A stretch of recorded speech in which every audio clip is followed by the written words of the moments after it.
Hey everybody, listen up. I got mega huge news. MeatEater Live is heading back out on the road. That's right. Join me and the crew. Clay Newcomb, Cal, Yanni, Spencer's going to be there. Phil the engineer's going to be there. MeatEater Live headed back out. Now, when you get every ticket, okay? Every ticket you buy, you get a signed copy of our new MeatEater Outdoor Cookbook. This tour is celebrating the release of the book. Buy a ticket, get a signed copy, MeatEater Outdoor Cookbook, wild game recipes for the grill, smoker, camp stove, and campfire, which I'll point out is a $38 value. Here's where we're going to go. April 23rd, the Mesa Art Center in Mesa, Arizona. April 24, the Balboa Theater in San Diego. April 25, the Grove in Anaheim, California. April 27, the Crest Theater in Sacramento. April 29, the Union in Salt Lake City. April 30, the Egyptian in Boise. May 1, the Wilma Theater in Missoula. May 2, the Bing Crosby Theater in Spokane, Washington. May 4, Revolution Hall in Portland, Oregon. And May 5, the last day of the tour, Pantages Theater in Tacoma, Washington. For tickets and more information, visit the events page at themeateater.com. Hope to see you at the show. Hey, everybody. Welcome to another episode of the Hunting Collective. Episode 60, as a matter of fact, which is pretty cool. Today is a good one. It's a real good one. We're joined by Ryan Callahan. He's talking about a lot of things, but his brand new podcast. It's called Cal's Week in Review. And we're also joined by MeatEater's brand new editor-in-chief, Anthony Licata. In fact, it was his first day in the office when we sat down to record. It's really cool. We're also answering some of your listener emails. We're talking a little bit more about Game of Thrones, who doesn't and who does like peas, and all kinds of other interesting things. But before we get to that, we're going to talk about Federal Premium Ammunition. And you're going to be hearing lots and lots about them in the weeks to come. But for sure, my favorite ammo, and the ammo I've been using all turkey season. Now, when you're thinking about turkey ammo, and a lot of advertisers will mention this, that a lot of new turkey loads are designed to perform at longer distances. And when I say longer distances, I mean things past 30 and 40 yards. Now, Federal Premium talks about their ammo being good out to 50. I haven't seen them put a number on it, but I've heard and talked to them about 50 yards kind of being where they're at. There's a lot of ways that this load does a 50. I shot my turkey in South Dakota at 60 yards. He did not go very far. And so consider that field tested and approved, because a 60-yard shot on a turkey is not one I would normally make, but in this case, I felt like I could make it, and make it we did. If you want to hear that story, go to last week's episode and listen to my conversation with Sam Soholt, and you'll hear all about it. But I got it done at 60 yards with Federal's heavyweight TSS loads. Love tungsten. You want to read up about tungsten. There's a whole lot to know, but it's denser than lead. It's 56, I think, percent denser than lead, allowing you to shoot a smaller pellet to get to more pellets in your payload, to kill more turkeys, more pellets in the kill zone. That's how that works. And we're big fans. We're big fans. In fact, that's all I'm shooting is Federal Premium's heavyweight TSS. So go pick you up some at federalpremium.com. And now, without further ado, we're on to the show. Episode number 60, coming right up.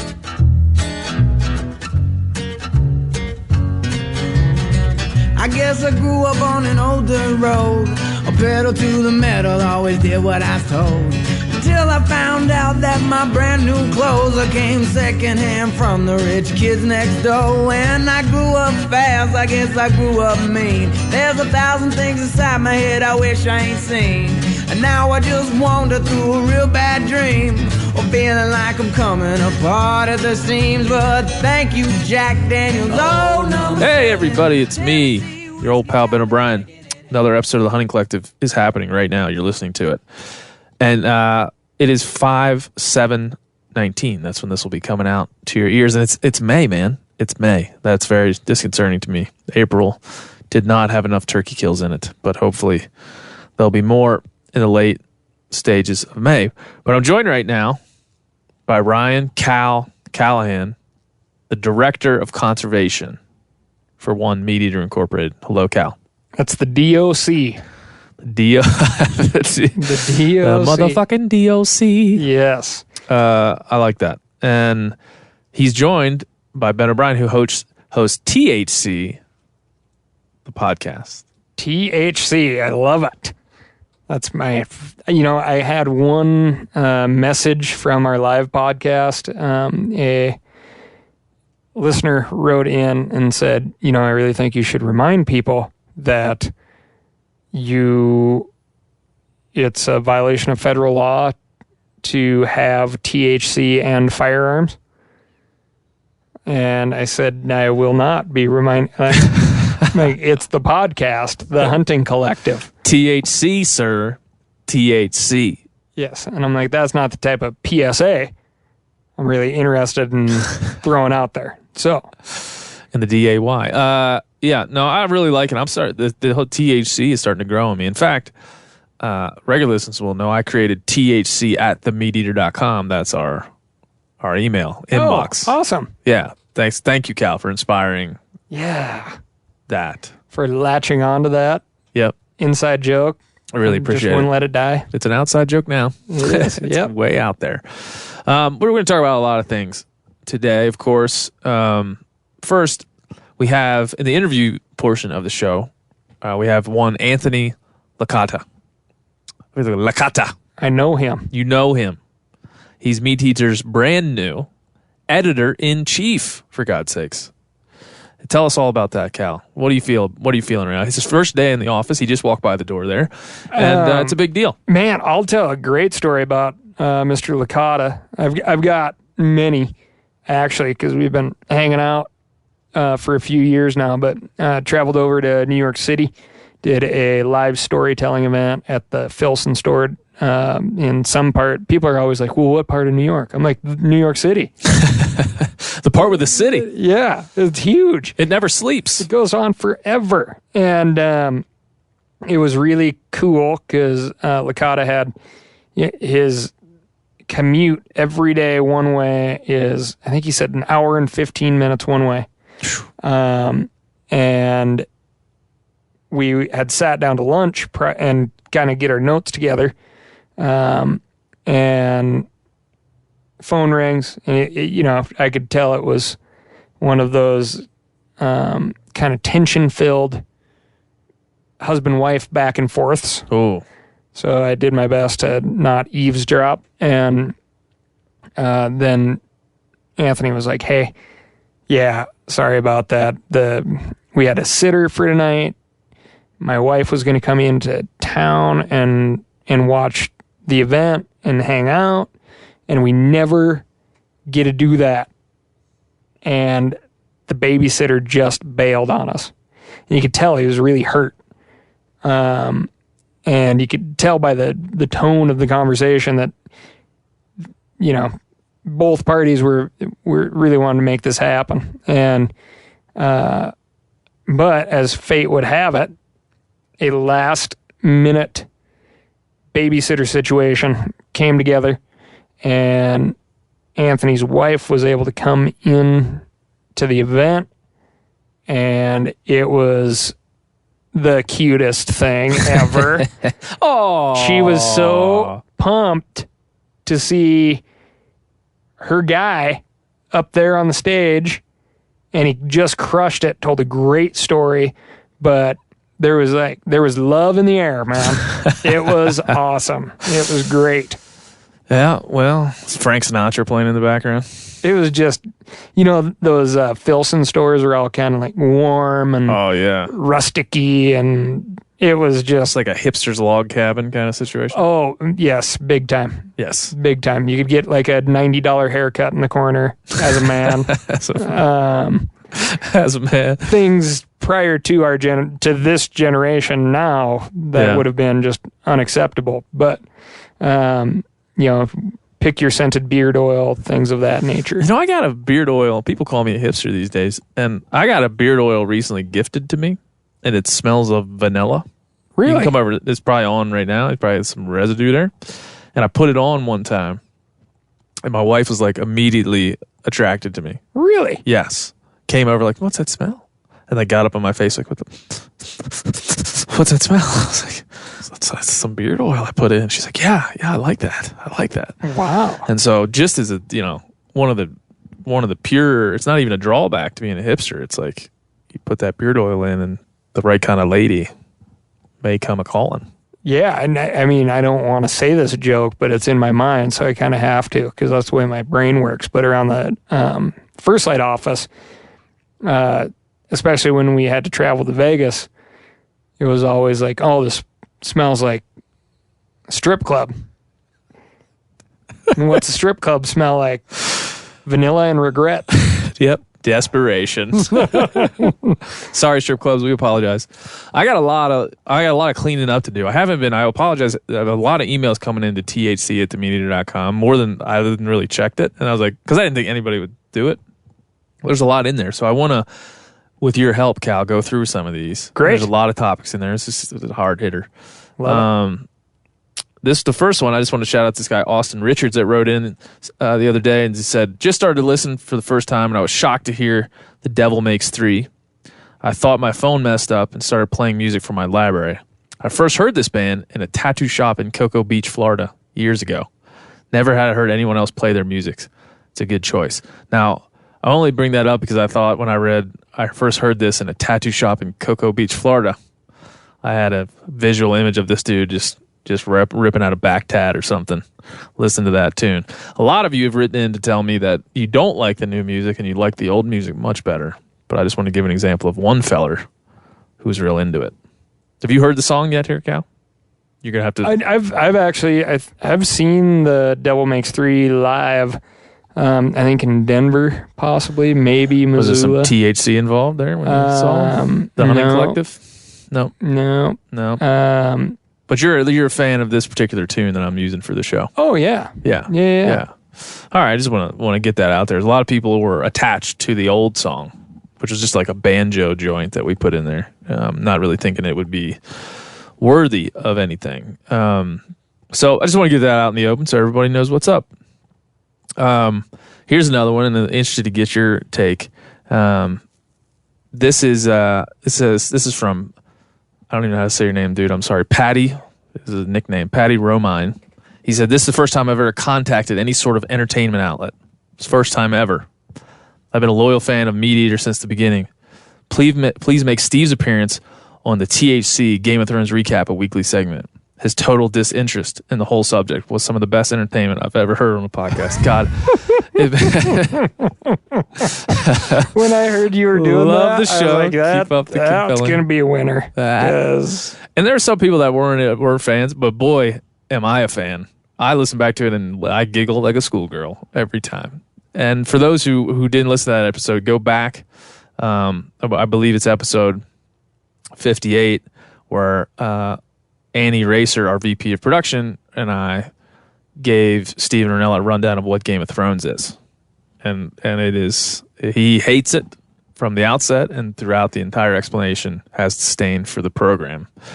And it's still going. We're in the final season of Game of Thrones. Now, Cal, what's your take on this famous program? Well, I kind of get a recap from Annie because I just like hearing her perspective on it because she's like, you would put her in the true believer. Oh yeah, the zealot category, I would say, and I'm not certainly not tearing her down. I'm just trying to let folks know her level of commitment to the show, and she is like fully on this. It's amazing to me that there's Game of Thrones like in what I would call credible news sources, like they are covering it, and they're drawing the connection of this is a social phenomenon that may not be repeated. This is drawing so many people together at the same time, like people having parties. My roommate in Bozeman, she got everybody T-shirts, and they all get together and they watch. They're committed to watching the show as soon as it comes out. Oh yeah, I'm supposed to be some kind of like cool hunter man guy, meat eater guy. I love it, dude. I would dress up like the characters. Really? Yeah. Well, I'm glad I know that about you. Yeah. Yeah. Beard oil. We won't be sharing that rooftop tent anytime soon. Come on, No, man. I'm joking. It's all So, coming together. I've missed some shows is where I'm at. And, but I kind of wrote a few of them off to where I was like, oh yeah, I can kind of see where this is Yeah. headed, which would put me not anywhere near the anti-racer true believer side of things. So I do, however, think that there's some plenty entertaining stuff in there, and a couple of the characters, which I'm told they're in the process of killing them all off. Yeah, a lot of them are dying. Are cool. Like Yeah. a couple of them, you're really like, I want those folks to go the distance. you know? Yeah, I mean, listen, there's battle, there's sword play, there's lots of nudity. I like the red-haired ruffian dude. Yeah. He's great. Yeah, that dude's great. The Hound, You like him? Yeah, you would like, yeah. I like the Hound. Yeah. Steve would be more like a Jon Snow type character. You're probably more kind of like the Hound. I'm not going to lie. The Jon Snow kind of bugs me. Oh, Like what's he's- that about? He just comes off as a little too fancy lad for me. Oh, he's not man of the dirt. Right. Yeah. Yeah. Little inauthentic. I'm like, well, you play a good game, Jon Snow. Fancy boy. But I don't really believe that when push comes to shove, you're going to... Well, in one of the recent episodes, he got trapped by a dragon. It trapped him, and he was trying to save everybody. It was like the biggest episode of the show. It's called the Battle of Winterfell, and he was trying to save everybody, and got trapped by an ice dragon. Sure. Yeah, Sure. as people tend to do. Yeah.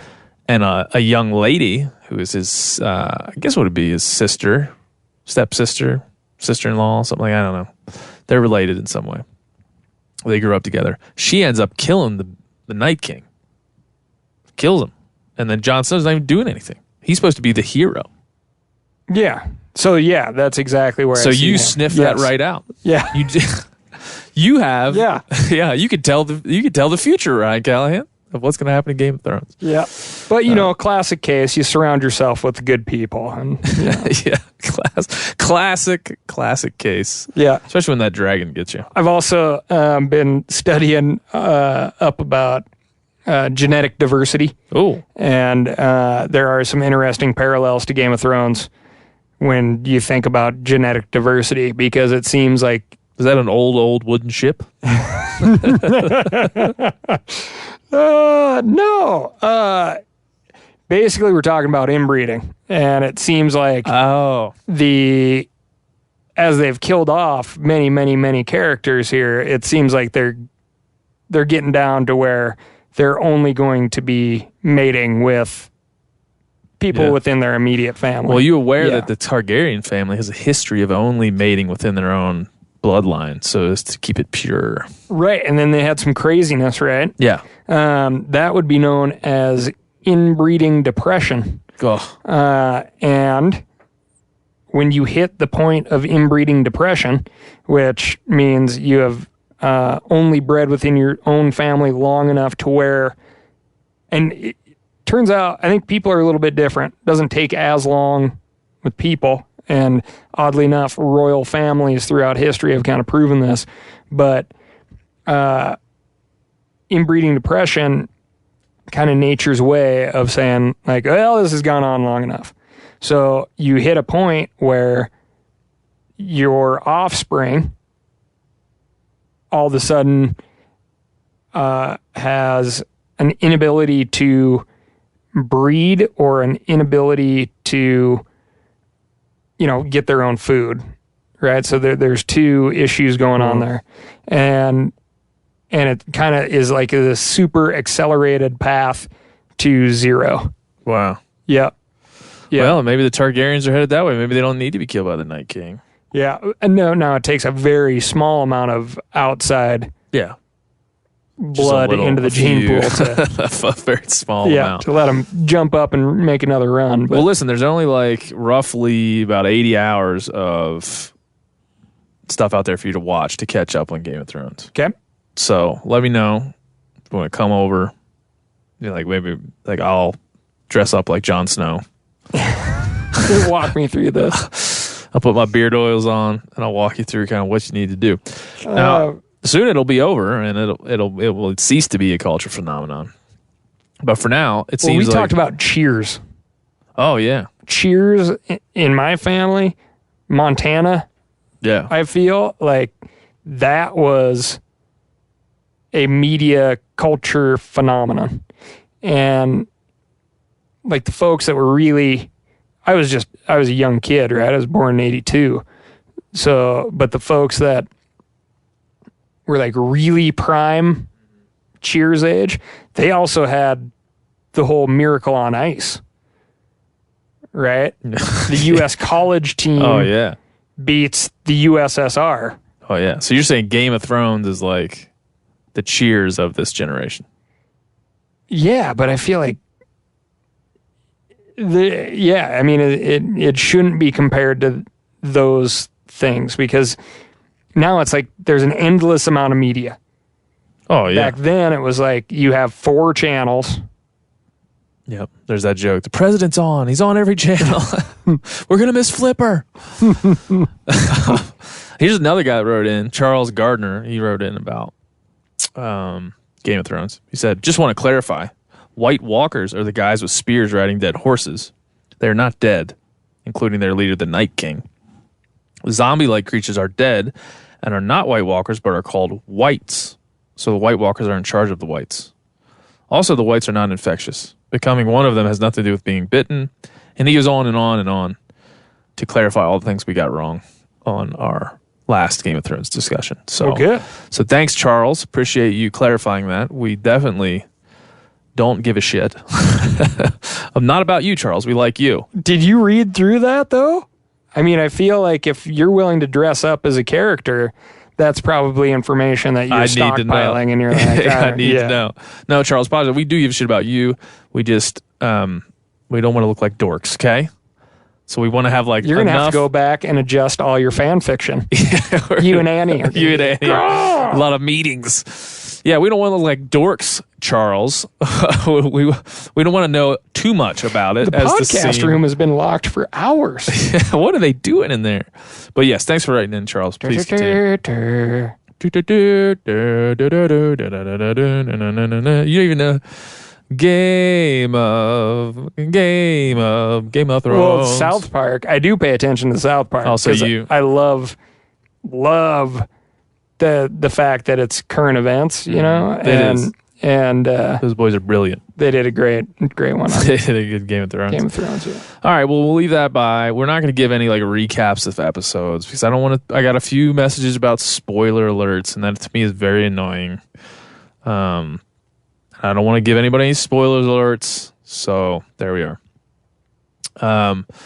We also have a segment called "Damn Near Died," and some people have, without even being prompted, writing in some of their damn near died stories. This one came from Matthew. Man, boy, these names: Moongoyle, Mungiole. How would you say that, Cal? Moongoyle. Mungiole. Yeah, Mungiole? Perhaps.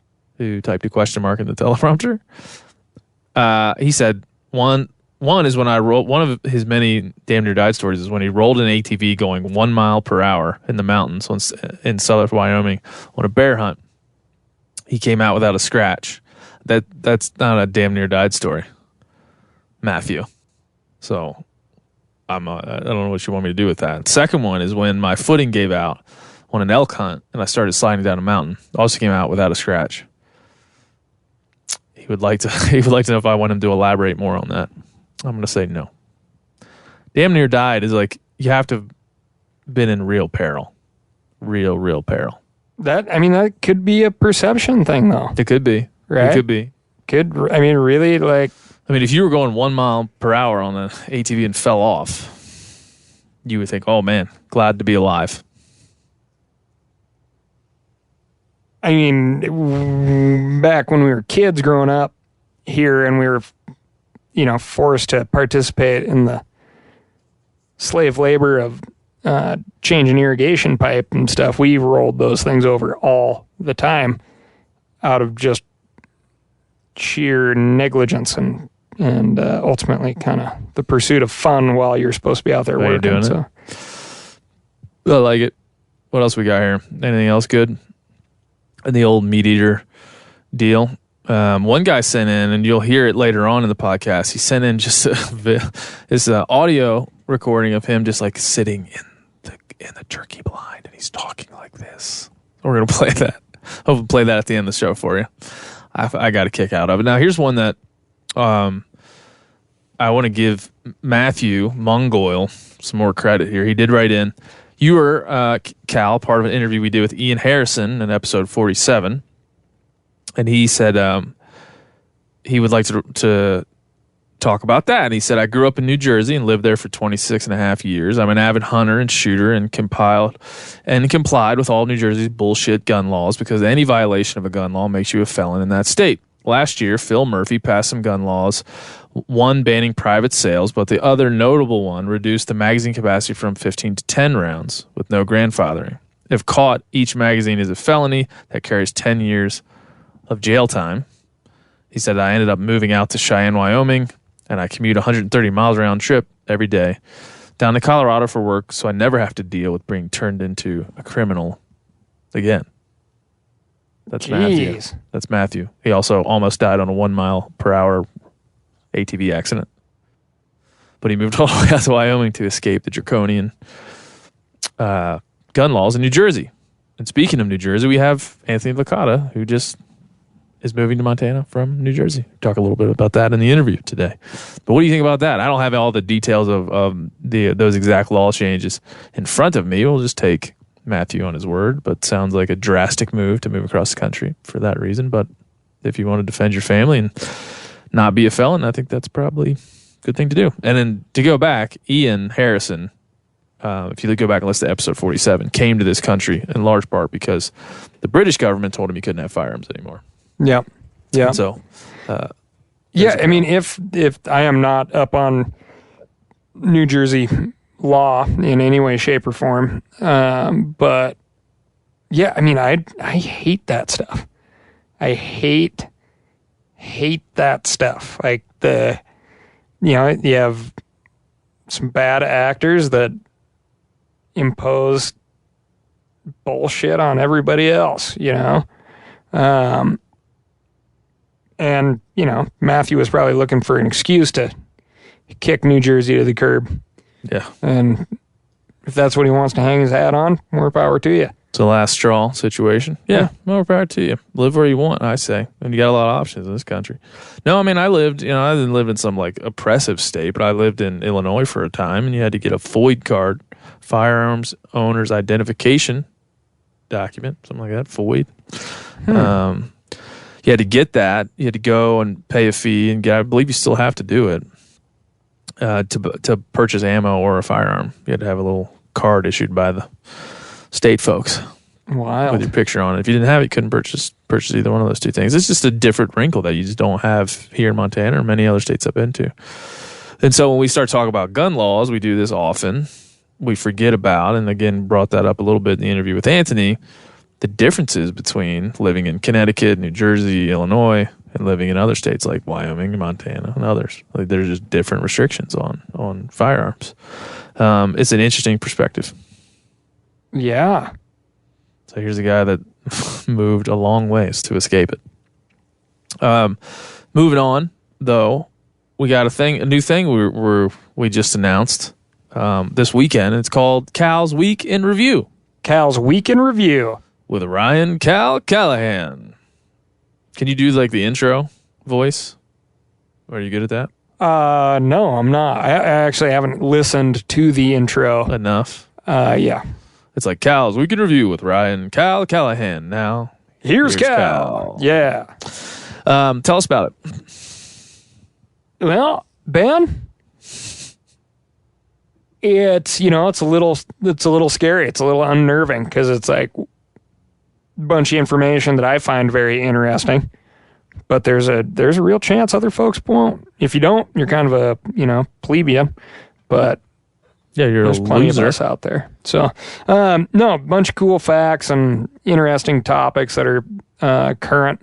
and happening, and most of it which deal with conservation, animals, anthropology, all the important things. Yeah. Yeah, the first one I'm a big fan of because it talks about a bunch of birds, different types of birds, Yeah. and then also cats. So it's a nice quid pro quo there.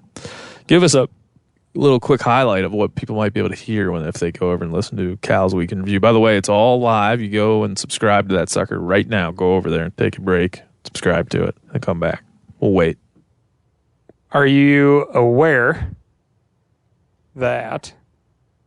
Well, man, it's kind of spoils something. Well, okay, one really good thing. Yeah, give him a good one. That we just covered. Simple one. Turkeys are omnivores. A lot of people don't know that. I found it very interesting that the top meats in this country are omnivores. Chickens. 94 pounds of chicken per person on average in the United States. Each year, right? We're not doing Each that. year, yeah. It's like, damn, monthly, huh? Pigs, another omnivore. I believe that's 60-some pounds of pig per person per year. Knocked down 730-some million pounds of turkey across the United States in 2011. So 3 omnivores. And then people get all wrapped around the axle over folks eating bears. Black bears. Bear's an omnivore, man. Yeah. And it just always has fascinated me to see, like, where do we draw the line? And this is Cal's Week in Review. Now, if I were to give it a review, I would say it's the shit that Cal cares about that you should care about, and it'll make you way better at dinner parties. Oh, yeah. Dinner parties, pub trivia. Anything. Pub trivia is a great one. You know, Jeopardy. Anything that requires you to have knowledge and numbers and facts. And this is on a weekly basis, so you're never going to be able to remember it all. Yeah, all the stuff that you really wish you would have learned in college and school. This is it. It's right here. Yeah, it's like a college class. It is. Yeah. You can like- sleep. Don't sleep. Give me a weekly download Of of just neat, fun things. I like it. You can tap some pretty lady on the shoulder and be like, "Oh, excuse me, miss. Were you aware?" Well, yeah, it's good at dates. If you ever, you know how you get those awkward silences during a date? This is where you're like, you know about mountain lions, and then you give them something you learned on Cal's podcast. So really, it's kind of like he's like your life coach. He's filling in the gaps of your life. Yeah, never a dull moment. Never a dull moment. Cal's Week in Review. Now, speaking of reviews, here's what you're going to want to do. You're going to go to wherever you listen to podcasts, subscribe. It's the key that you subscribe. You must do that because then it'll pop right up. You don't have to do anything. And then you just hit it and review it and give it 5 stars. That's the only option. 5 stars and that's it. That's what you got to do. And then listen to the podcast course at the end after you've done all that. But that's your homework for today. It'd be real helpful. Just make me feel like, more of a well-rounded human being. If you gave me that follow on the subscribe button and the 5-star review, I can give you some more tidbits here as far as what the hell is happening out there. We can talk about genetic diversity. Yeah, we hit that on Game of Thrones. Yeah. It's not just in Game of Thrones, people. No, that's it. That's all. Let me think of a good one that I know was in the show that I want people to know about in case they missed it. Tell me about the cassowary. Oh, so you got this bird that's from New Guinea, can hit 6 feet tall, 130 pounds. Think about that, folks. That's like a dinosaur. It's like a velociraptor. And people get fed up with people calling birds dinosaurs. It's just like, it's something a lot of folks say these days, or maybe just the folks that in the circles I run with. But if you were to look at a cassowary, it is a 6 foot tall, flightless bird with giant legs, can run 31 miles an hour. How they figured it hit 31 but can't hit 32. I do not know. But each foot has a 4-inch dagger-like claw on it. And to top it all off, it has a fin, a ridge of solid bone, like a mohawk on top of its head. So lay that bird down, pluck the feathers off of it, and then go to the Natural History Museum and take a look at dinosaurs and tell me what you think. That's a dinosaur. And Yes. this is the kind of stuff like you get this information. Like look at this thing. The biggest difference is this particular dinosaur that we're talking about killed a dude last week. Not Killed a dude. These things can swim too. They're dangerous. it's the most dangerous bird in the world. Don't trust the cassowary is what we're saying. A cassowary murdered a guy in Florida. Yeah, this dinosaur is currently killing people. It's murdering people. Yeah. So if your little kids like dinosaurs, tell them about the real life dinosaur. Yeah, I'm going to take my son to see the cassowary exhibit. I don't know if there is one somewhere. So other part is in this man's will, he had a ton of exotic species on his place in Florida. His will says that they all need to be sold. Maybe that's a nod to the fact that he knows that they're dangerous. They're dangerous. Yeah.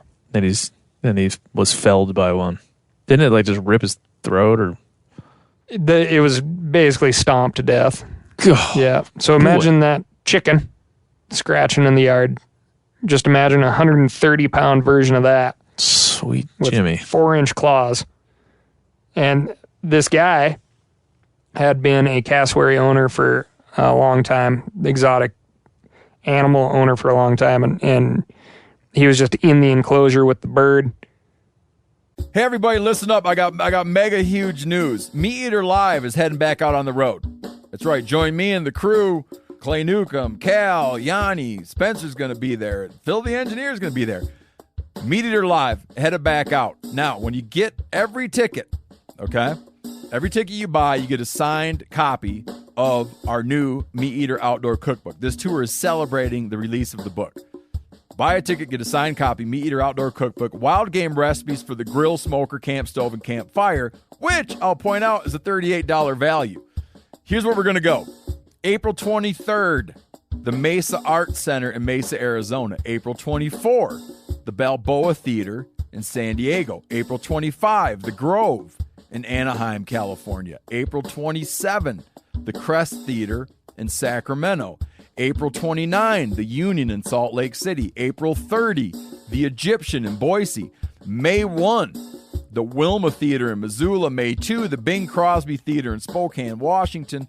May 4, Revolution Hall in Portland, Oregon. And May 5, the last day of the tour, Pantages Theater in Tacoma, Washington. For tickets and more information, visit the events page at themeateater.com.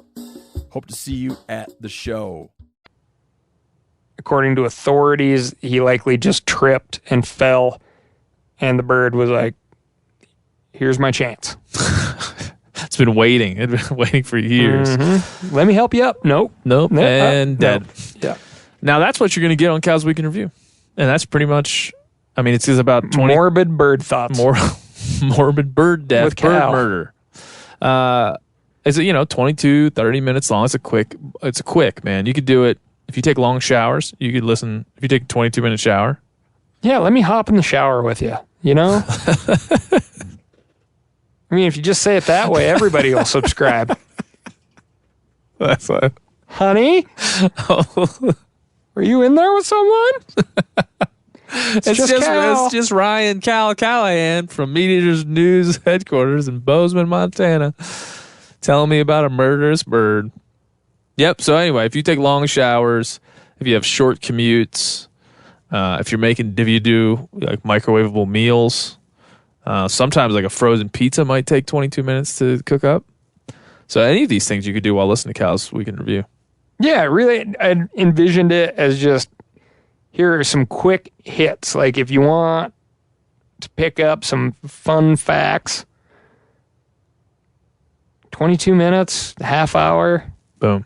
You're guaranteed, you're going to learn a lot. It is an information-packed 22 minutes. Perfect.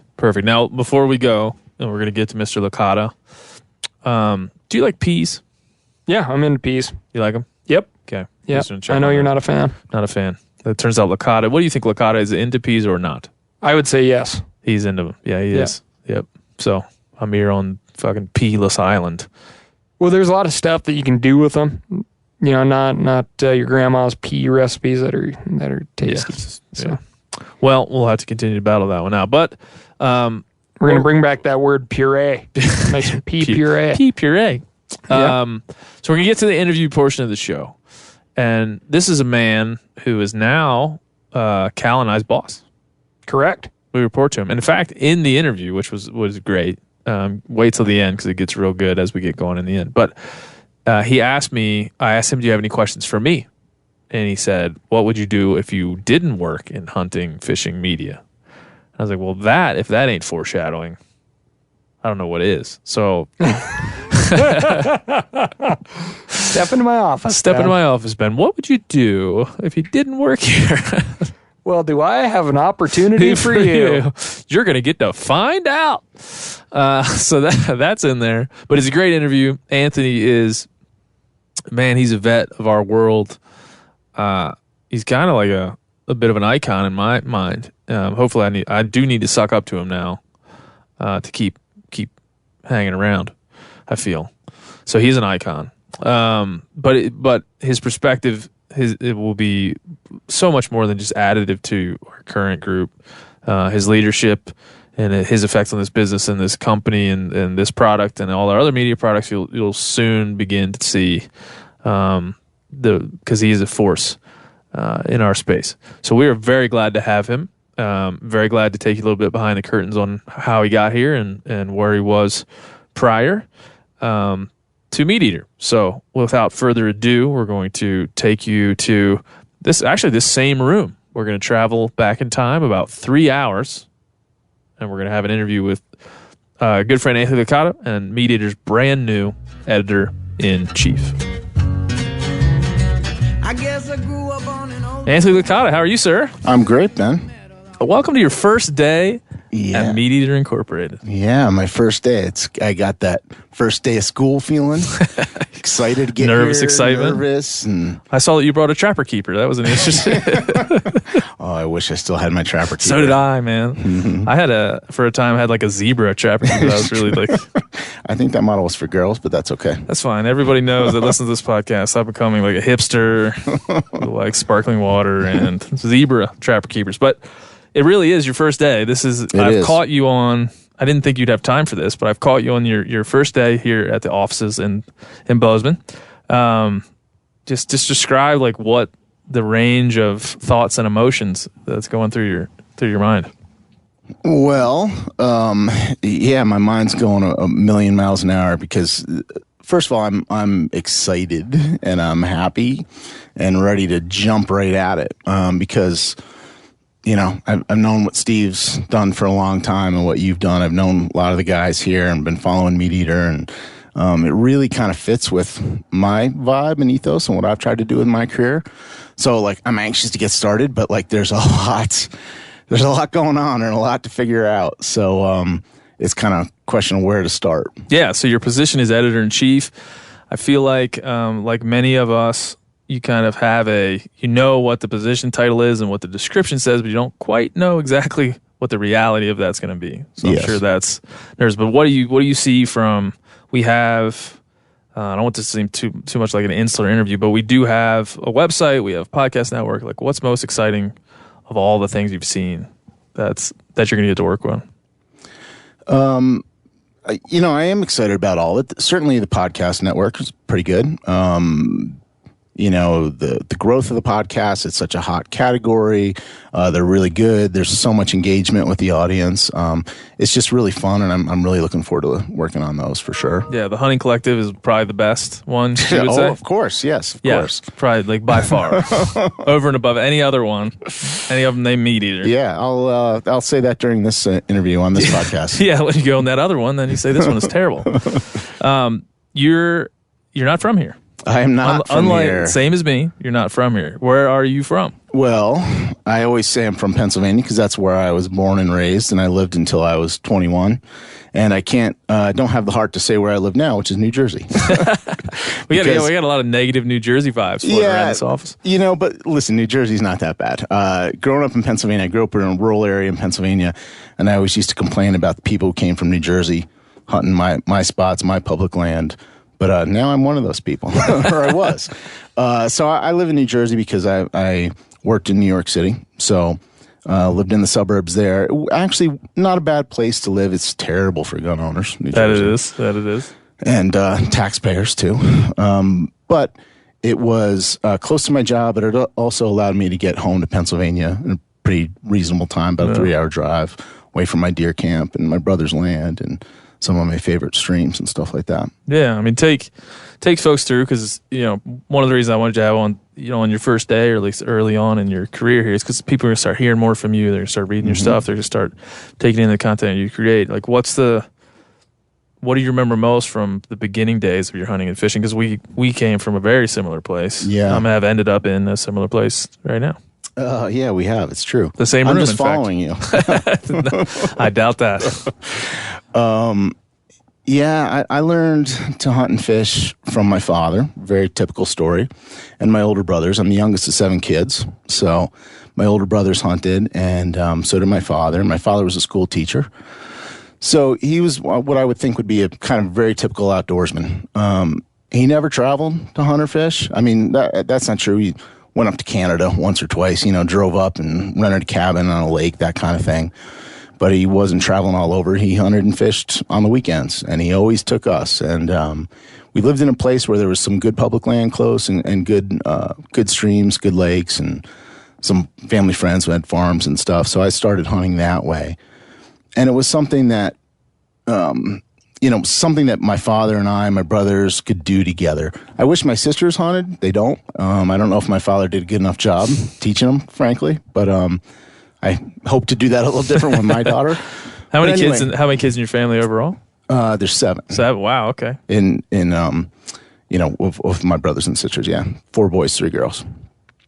So I started out hunting turkeys and deer, typical stuff, grouse. Kind of mixed small game, just hiking around the woods with a gun, following a dog, hunting grouse, squirrels, whatever. And some of the things that stick out to me is like, especially deer hunting. It was November often. In that part of Pennsylvania, there was often snow. It's cold, long days in these big woods sitting with my dad. Really that's what really made me fall in love with it. Yeah, I remember talking to Ranella about that early, maybe like the first times I met him, and we were having this kind of conversation. I was like, dude, I remember my dad feeling to me like, grew up in this big hardwoods, like mature trees everywhere, the timber, the canopy is well above you. But I remember thinking of my dad being as tall as those trees. Yeah. Like being a kid, following him around. I mean, I was waddling behind him in like all these layers, like 4 pairs of sweatpants. Back then, you sweatshirts. Yeah, man, you live in PA or Maryland, you're wearing coveralls. Yeah, right. Wearing coveralls, right. I wasn't wearing any technical gear and walking through the snow and looking at him, and he had his Woolrich on, but he'd have no gloves on, and I thought, oh my God, I can't believe he could do that, in this cold. And yeah, like that feeling, like you said, of kind of looking up and he looks almost as big as the trees. Yeah, I remember that vividly. Is it like we always do this thing where it's like, well, it's your first deer, your first thing, your first that. Is there a story for you that you've told often or have in your mind that kind of speaks to those years? Yeah, it would be my first turkey. Because I grew up, when I started hunting, I guess, what year would it be? I was 12, so I would say it was maybe 87, 88. In my part of Pennsylvania, there hadn't been a lot of turkeys for many years. So my brothers are a bit older than me. they didn't hunt turkeys. There weren't any around. My dad didn't hunt turkeys with them. They went off to college. I was coming up hunting, and all of a sudden there was turkeys around. My dad got into turkey hunting. So that was something that he and I did that was just us. My brothers didn't do it. So I still, remember the first turkey that I got. He called it in for me. Wow. He was sitting behind me. And just kind of a typical hunt in that part of the world, getting them off the roost, finding them in the dark, hooting at them, getting them to gobble, setting up in the dark, getting them off the roost, and just seeing that bird come through the timber. I mean, I love to turkey hunt, and I'll do it all kinds of ways, and I've killed plenty of birds in fields and open terrain, but to me, in the big timber, when you see that head coming in, red, blue, white, whatever. Yeah. It's also the way a gobble sounds in the big stands of timber like that, man. It's like it has this like vibrance that it doesn't have. You think you're going crawling across the plains after a Merriam turkey in like South Dakota, like I was last week. You don't feel it the way you feel it if it's like bouncing off those trees and like off the canopy. That's very true. It's hard to describe, but you're right. If it's bouncing through the trees, it's that little bit of mystery because it sounds like, oh man, it's right here. But you can't see him, and you're not sure where he is, and you have a feeling that he could pop up anywhere at any second. Yeah, and I always remember, like, first time I saw a turkey's head bobbing, like, on the crest of a ridge where I was like, oh, I actually saw this turkey that had been this mysterious, like, flying dinosaur that I just never seen, and it's like, I remember that vividly, too. I remember how tall it seemed to be. I'm like, that sucker's as tall as I am. Yep, I remember, like, the first turkey I ever saw, I remember remarking to my dad how shiny. That's true. Or no, I was with my next door neighbor. They shine like they're so shiny. Why are they so shiny? What is it about it? But yeah, I mean, there's a lore there. It's still my favorite way to hunt turkeys in the timber. No blind, back up against a tree, shotgun across your knees. You're out in the open. You got to keep everything still. When it comes together like that, man, that's a good morning. And so you move on like. We're not going to do a whole scan across your life, but getting to your professional career, when you start thinking about all of us here have the same connection that when we were a kid. Most of us, it's the parental guidance that got us there. Some other different ways. Most of us have that same similar story.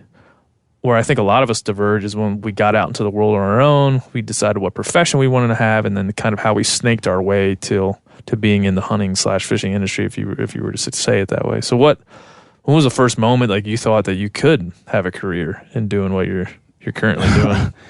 Probably not long before I got my first job in the field. I in this industry, I went to college and I majored in English and literature because I like to read and I like to write, and that was frankly the only thing I ever was any good at in school. So I would like to say I had this big plan. But I didn't. I just went and I studied that and got close to graduation. I was like, well, geez, maybe I should work in publishing. And I had been getting hunting and fishing magazines since I was 10 years old. And, it started to occur to me, oh, maybe I could do that. But I thought, well, geez, I'm sure everybody wants to do that. That's going to be hard. But, I got my first job in publishing and I was only in it a couple of months when I saw a listing for a job at a hunting and fishing magazine. And I was like, well, I know how to do that. I know how to hunt and fish. And it was in New York City. I had a little bit of a leg up because there aren't a ton of people there who grew up with guns and knew how to hunt and fish and grew up with that. And I did. So I got the job. I got a job pretty soon after college in that field. And then I was like, wow, this is way better than I would have imagined. This was a good move. Yeah, I remember for myself, being sent out to, I got my first job at the NRA, working on American Hunter, and they sent me to Wyoming to kill an antelope, which to the veteran Western hunters, like, starter hunt. And I just remember thinking, getting off the plane, landing in Billings, Montana, and driving around, and everybody else in the car is talking. I'm just sitting there like, you guys understand what we're doing right now? They're paying us. Yeah. To drive over here to go hunt this animal. You understand? And everybody's like, yeah. A lot of old guys that from like I was sitting beside Bob Robb, and I just remember him laughing. Yeah. Every time I would say something, Bob would laugh at me.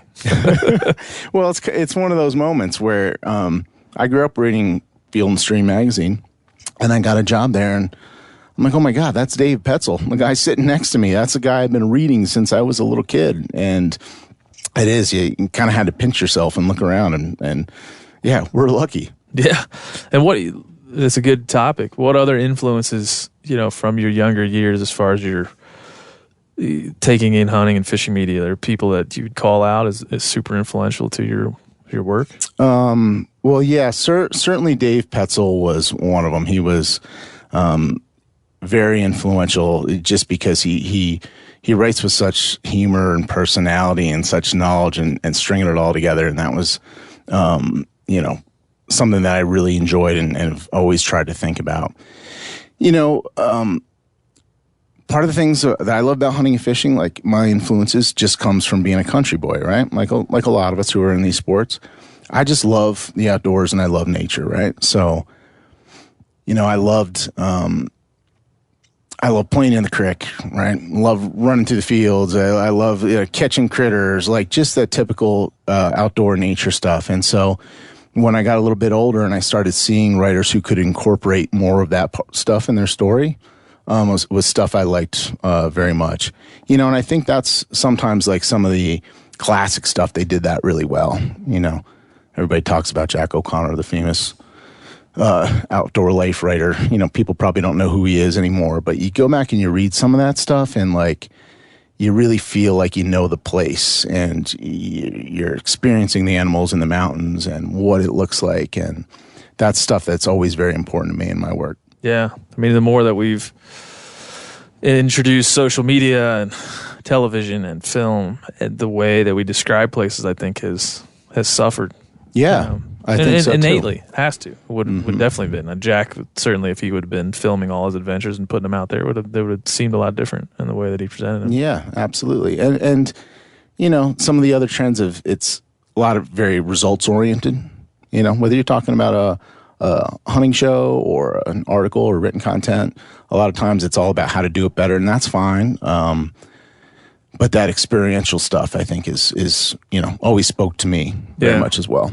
Well, you spent the next, how many, 2 decades at least? Yeah. So 22 years, is that correct? 20. 20 years. So the next 2 decades at Field and Stream / Outdoor Life. Yep. In different capacities. And to my mind, would be the foremost person to talk to about like where hunting media is today. This is a hunting podcast, but outdoor media and how you've seen it grow and change and kind of what you think the future is. So I think we could probably start at the beginning there. During your 20 years, what have you seen change? I mean, you've been through the introduction of social media. You've been through the introduction of the internet. The way that people, from a very traditional pulpit, which was a magazine that has all the pomp and circumstance of any name or publication in our world. So, I mean, is there a way to encapsulate that experience over that time? Yeah, that's a tough one. I tend to ask like really long and ridiculous questions. Well, it's as you said, I was there 20 years. I started in 1999, so I started at a very interesting time right before everything changed. Yeah, I mean, there was no iPhone, there was no social media. We had a website when I started, but it was just to get people to subscribe to the magazine. Obviously, the way hunters consume content had changed just like everybody has.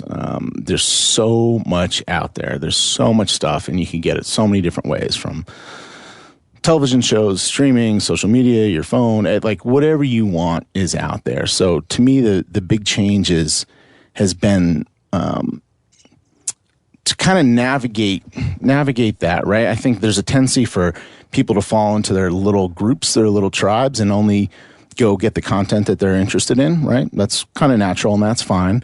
But the real fun stuff is when you could kind of go beyond that and bring audiences together, reach people who think, who didn't know they wanted to read this or watch it or hear it. People who thought that's not a topic that interests me, but somehow you interest them.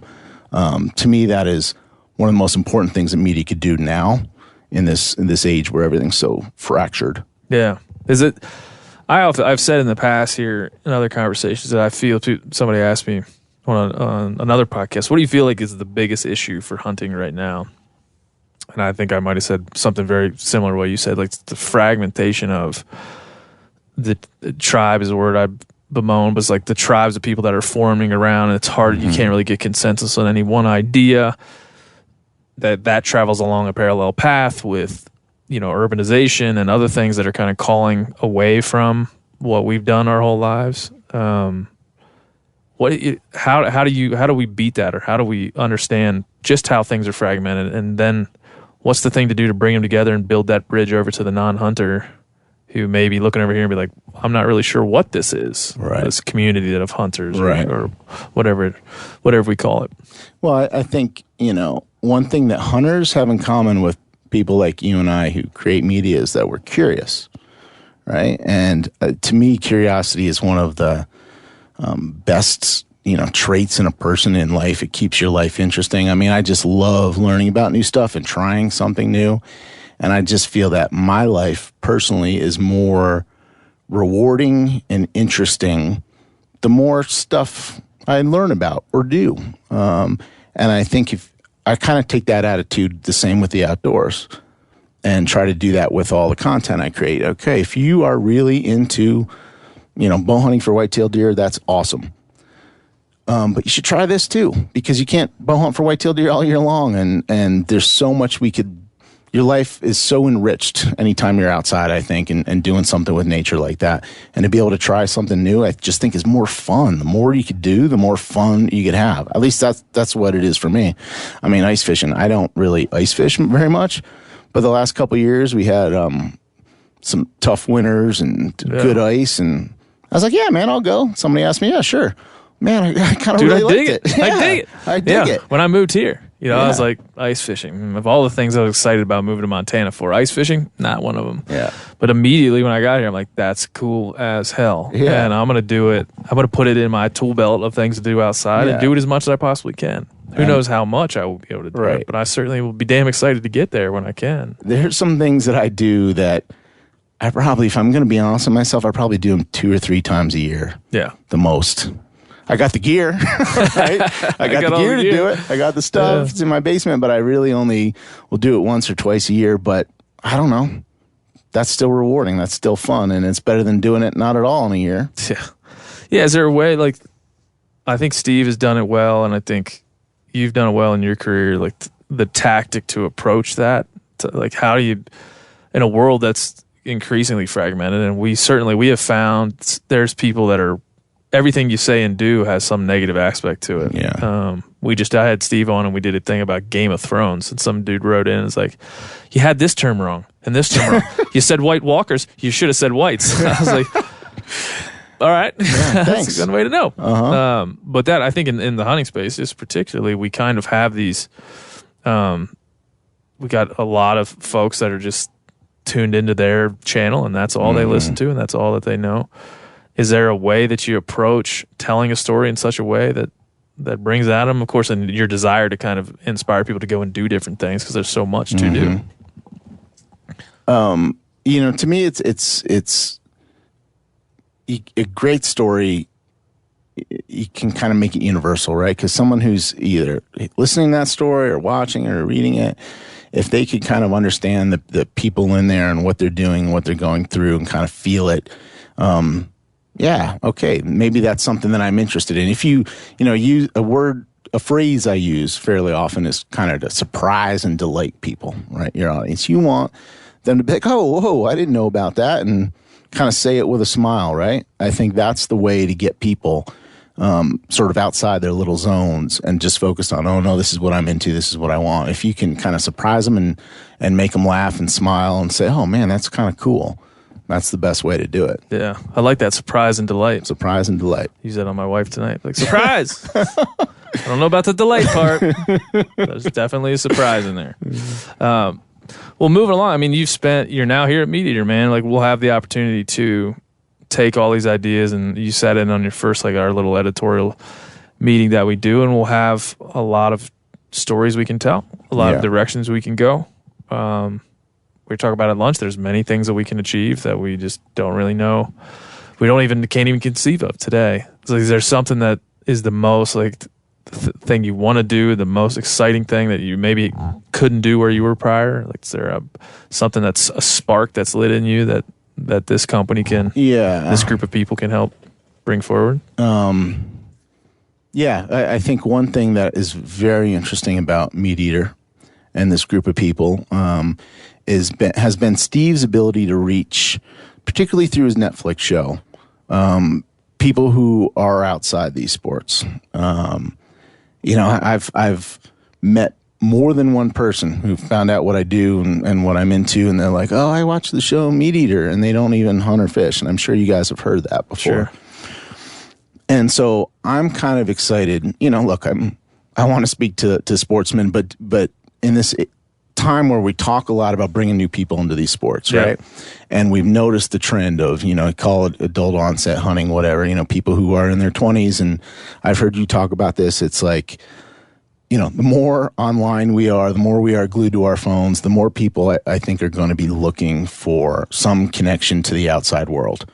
And I think hunting and fishing are a beautiful way to do that. Very rewarding, important, and fun, right? So to have the ability, to whether it's through the Netflix show or some other things we do, to get some of those people and say, hey, why don't you give this a try? I think that is really exciting. Yeah. No, we talk about this. Somebody asked us in one of the VIP things, one of the live events, what is your company? Steve has we create materials for you to take in. I was like, well, let me be me. I'll go a little deeper. We want to build a bridge between these two things. And the bridge is going to have to be real long because there's a wide gap between folks that grew up doing what we do and the way we speak and the way we talk to each other, and having someone that doesn't have that perspective understand what the hell we're even saying. Yeah. Most of the time. Right. So to your point, Steve that's what he's done. He's been able to translate these long-held, these and deeply regarded ideologies into something that is entertaining to folks. Yeah, that's exactly right. And we all know, then next step to get someone to actually participate. And we all know how hard it is to get into hunting. It just is. I said how I got in. My dad, typical story. It's like you often need a mentor. It's not easy. But that first step of exposing people to it and having them think, oh, instead of just whatever they imagine in their mind, have that moment where it clicks, where that's like, hey, that might be something I'm interested in. I've had it in my life personally with friends. Guy I used to play poker with, never hunted, city guy, never hunted, never did anything, but would talk to me. I'd bring wild game, venison diplomacy, as Steve says, to the poker games. And then he starts asking questions and, oh, that's so cool. And how do you find your way out in the woods and all this kind of stuff? I could do that talking to somebody. We all could do that, but to be able to, have the company be able to do that on a bigger scale is kind of exciting. But yeah, the bad part of that story is I never took that dude out hunting. No, really? I wanted to. We talked about it. I'm like, yeah, I'm going to take you out. And, I was busy. I was this, I was that. And then he got a job somewhere else and he moved. And he probably still hasn't hunted. And I'm kicking myself and vowing to not let that happen again. But, I think that's an important part of it. Yeah, I think we found a lot of value here in me personally. It's the way I think about things, examining our why. Yeah. When I first decided to come here and I put out a podcast explaining what I was doing, it was all about our why.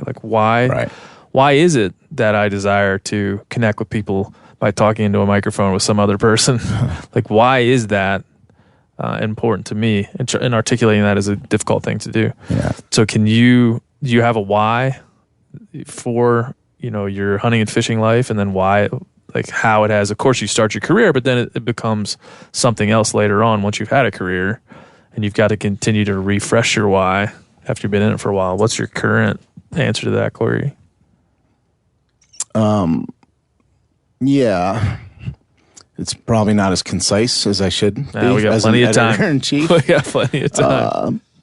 But my why is, it's why I do it, and it's why I do these sports or these activities, and it's why I do this, is that a deeper connection with the natural world makes my life better. It makes me happier. It makes me a better person. It makes me a better father. It makes me a better husband. It makes me a better person. And it's just, I couldn't imagine life any other way, really. And when I find myself busy, we all get busy with work, life, kids, whatever, and haven't been outside. I'm grumpy. There's something's off, and I can't quite put my finger on it. And then I'm like, oh, I should go hunt, or I should fish, or I should just hike, or I just go for a walk. And when I do that, all of a sudden I'm better, and I just feel that. So many of us would be better, and the earth would be better if more people had that attitude. Yeah. Listen, what we do isn't for everybody, and it shouldn't be. But it's for a lot of people, and who are doing it. And if they did it more and had that connection to the natural world, would treat it a little better, would treat the resource better. And I just think it would pay dividends to all of us individually and as people. Yeah. Well, as you come That's kind of highfalutin. I didn't mean to sound I fucking like that. I wish we were drinking. I wish I was drinking a whiskey with you right now. Like, hell yeah. Yeah. No, I mean, here's what happened. Here's what happened to me. I start like that. I'm like, get the big wide. I'm like, yeah, cool. And then what I have to do for the rest of my life is continue to create analogies that somehow encapsulate what you just said. It's like, oh, the life knife. You go out into the wilderness, you sharpen your knife. Like you have to. Yeah. Be self-sufficient. Right. And then you go back into your regular 9 to 5 and the knife gets dull. You get dull. Right. You get mad about being in traffic. You don't appreciate the fact that you had to walk down the hill to get water in the morning. Like you're drinking your coffee and it's too hot and you're pissed off. You're like, wait.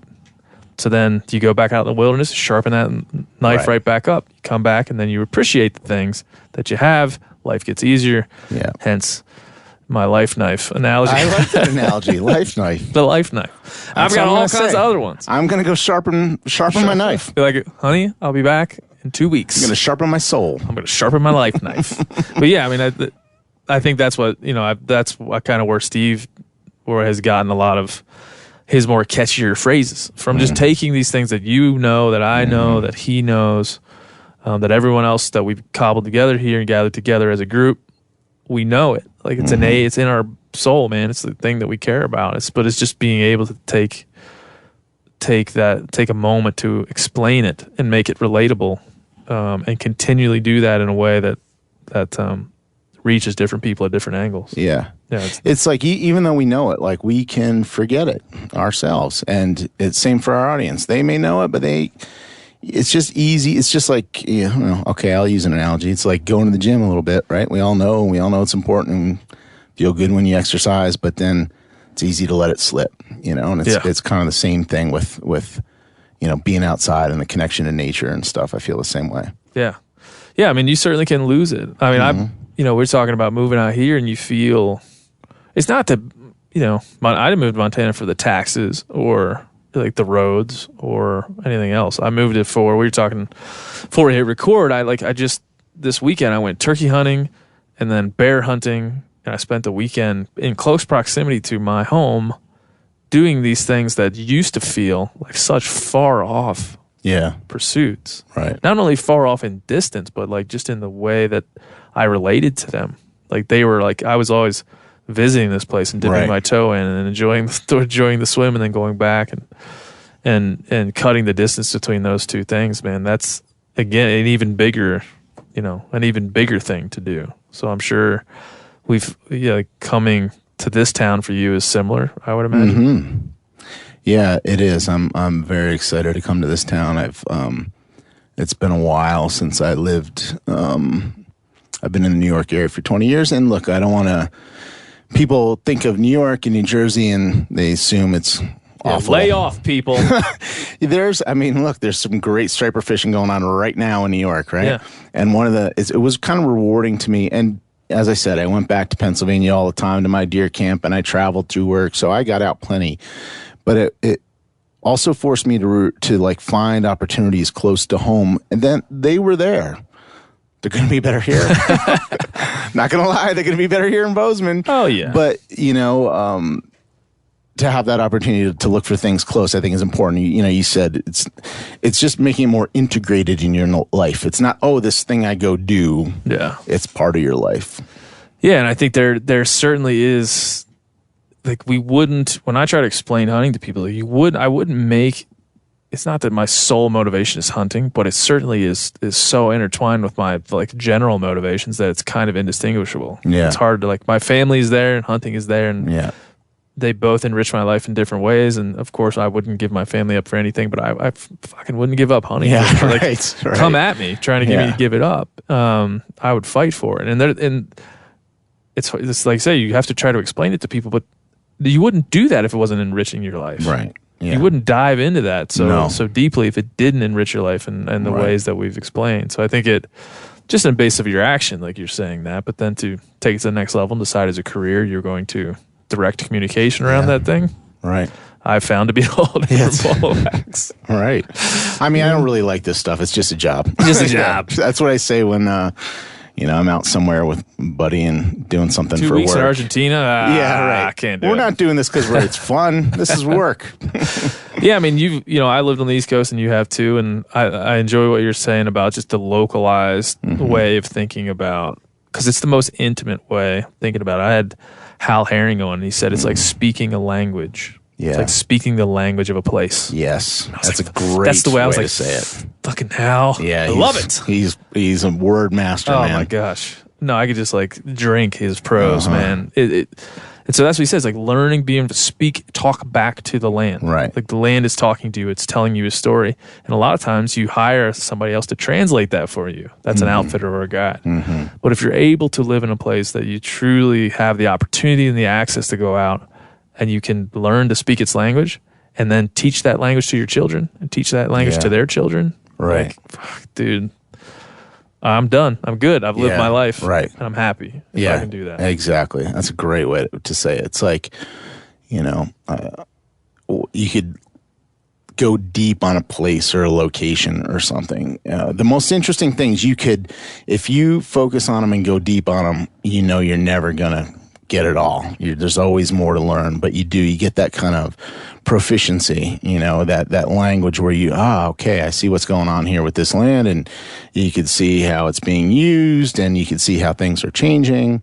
And it's just very rewarding when those pieces come together a little bit. Yo, I'm in English as a second language right now in Montana, and a lot of places in the world, right? But that does that lead to you? It has to me, at least, to lead to like want to have roots in a place, so I can have that language. Like want to come. You're asking me at the wrong time. Like, you just moved. I just moved. You just picked your roots up. I was rooted for 20 years, and I'm very stoked to be to have no home right now. Yeah, me too. Right, like our stories are not so dissimilar in that I lived in Maryland till I was 22, and then moved around a while, and then came here, and hopefully this lasts. Whatever, you never know. But it's something that my wife asked me, like, what's the most exciting thing? I was like, because I have the opportunity to, like, in my mind's eye, set roots here. Yeah. And my God, like, this is way melodramatic, and I'm going to sound like a douche, but I say a lot of these things anyway. It's like I feel like a little bit like a pioneer, man. Like for my family, for Right. my people, for Right. the O'Briens of Maryland, Right. dude, it's a little bit of a pioneer situation here. Brian's in Maryland, The going O'Brien- west. Going west. It feels like that to me. I don't know Yeah. if that's overstating it, but that's can what it see is. that. Yeah. That's what it is. No, I feel very excited to kind of build a life here and go to a new place and figure out what it's all about, and especially a place that I know, like as I said, you could spend a lifetime kind of getting to know the outdoors. For sure here. And you're as I am a lover of public lands, and like that's kind of becomes the conduit Yeah. for that exploration, that learning of language. And it's so much easier when you have it's there for you. And Yes. it's my dad is coming to hunt bears here in a couple of weeks, and he just and talking to him, I wanted to explain to him like how free you are to traverse this terrain and to go find the animal, and it's just kind of yours to go and do as long as you follow the old rules. But I think it's hard for him to understand it. Right. I Absolutely. think if you bring your family from Pennsylvania and try to introduce them to what this really is, Yep. it's hard to understand. Yeah. It's hard to know how to act at the same time. But you have two little ones? I do. I have a son who is 11 and a daughter who's 7. And what you're bringing them out here? Like, what's your less the moving out here, but just in general when you're raising these kids? Like, what is your philosophy on getting them to? I've got a 2-year-old, so I'm asking for advice. Yeah. But like, how do you get them to love the outdoors without just having them follow you? Right. You know? My simple trick has just been to keep it fun, right?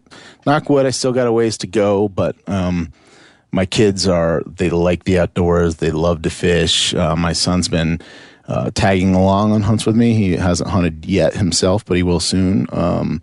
And I've taken him some cool places, but I also I just took them outside frequently, all the time. Even just like I'd go to a little nature area right by the house. I mean, this place is maybe 100 acres. It's nothing special, but I just take them there, go for a couple hours and keep it fun, man. I would I always brought lots of snacks. Hot chocolate is key. Oh, I showed, I try to give little nature lessons and tracking and different things and not be too much of a boring old dad about it. One time I was showing him acorns and talking about nuts and seeds, and my son said, "Dad, can you stop talking about nuts now?" It's like, okay, bud. Come on, son. But at one point I showed him when he was younger, like I pulled apart a rotten log and showed him like the grubs and insects and ants and stuff inside and told him how bears, like to do that. So then every time he saw a rotten log, he wanted to pull it apart. And I let him. It's like sometimes I would stand there for 20 minutes while he kicked at a rotten log. And I wanted to go, but he's having a good time. And so, like, I've just always tried to show them that the outdoors is a place that they could have fun. They could kind of be free. I let them climb stuff that maybe, at school they wouldn't let them climb, or maybe a more responsible adult wouldn't let them do it. But I make sure they're safe, but I let them, like, experience a little bit of that risk. Yeah. I let them lead the hike. That's a great philosophy. Kick the log. Yeah. Let him kick the log. Exactly. I'd be like, oh, my God, let's go. But he's having a ball, so I just let him do it. And, yeah, and let him lead. And even when they were going in the wrong direction, I'd be, let them go for a while. Then be like, don't you mean to go this way? Take a left. Well, I mean, this something I don't think we talk enough about, not even as fathers, but just in general. Is it how much different than bringing a little girl into that than it is bringing a little boy into that? Like, what have you experienced those in like similar proximities? I haven't noticed any difference yet. It might just be my daughter. She's kind of into everything. Like whatever you're doing, she's like, yeah, I want to do that. So she's kind of hard charging type. So she's been really as interested as my son. I really haven't noticed much difference. The thing I've noticed is that, he's 11 and she's 7. And sometimes I would take him out and not her because she was a little too young for what we were doing. Yeah. And then she wants to go with just me on her own too, and so I would do that and take her out.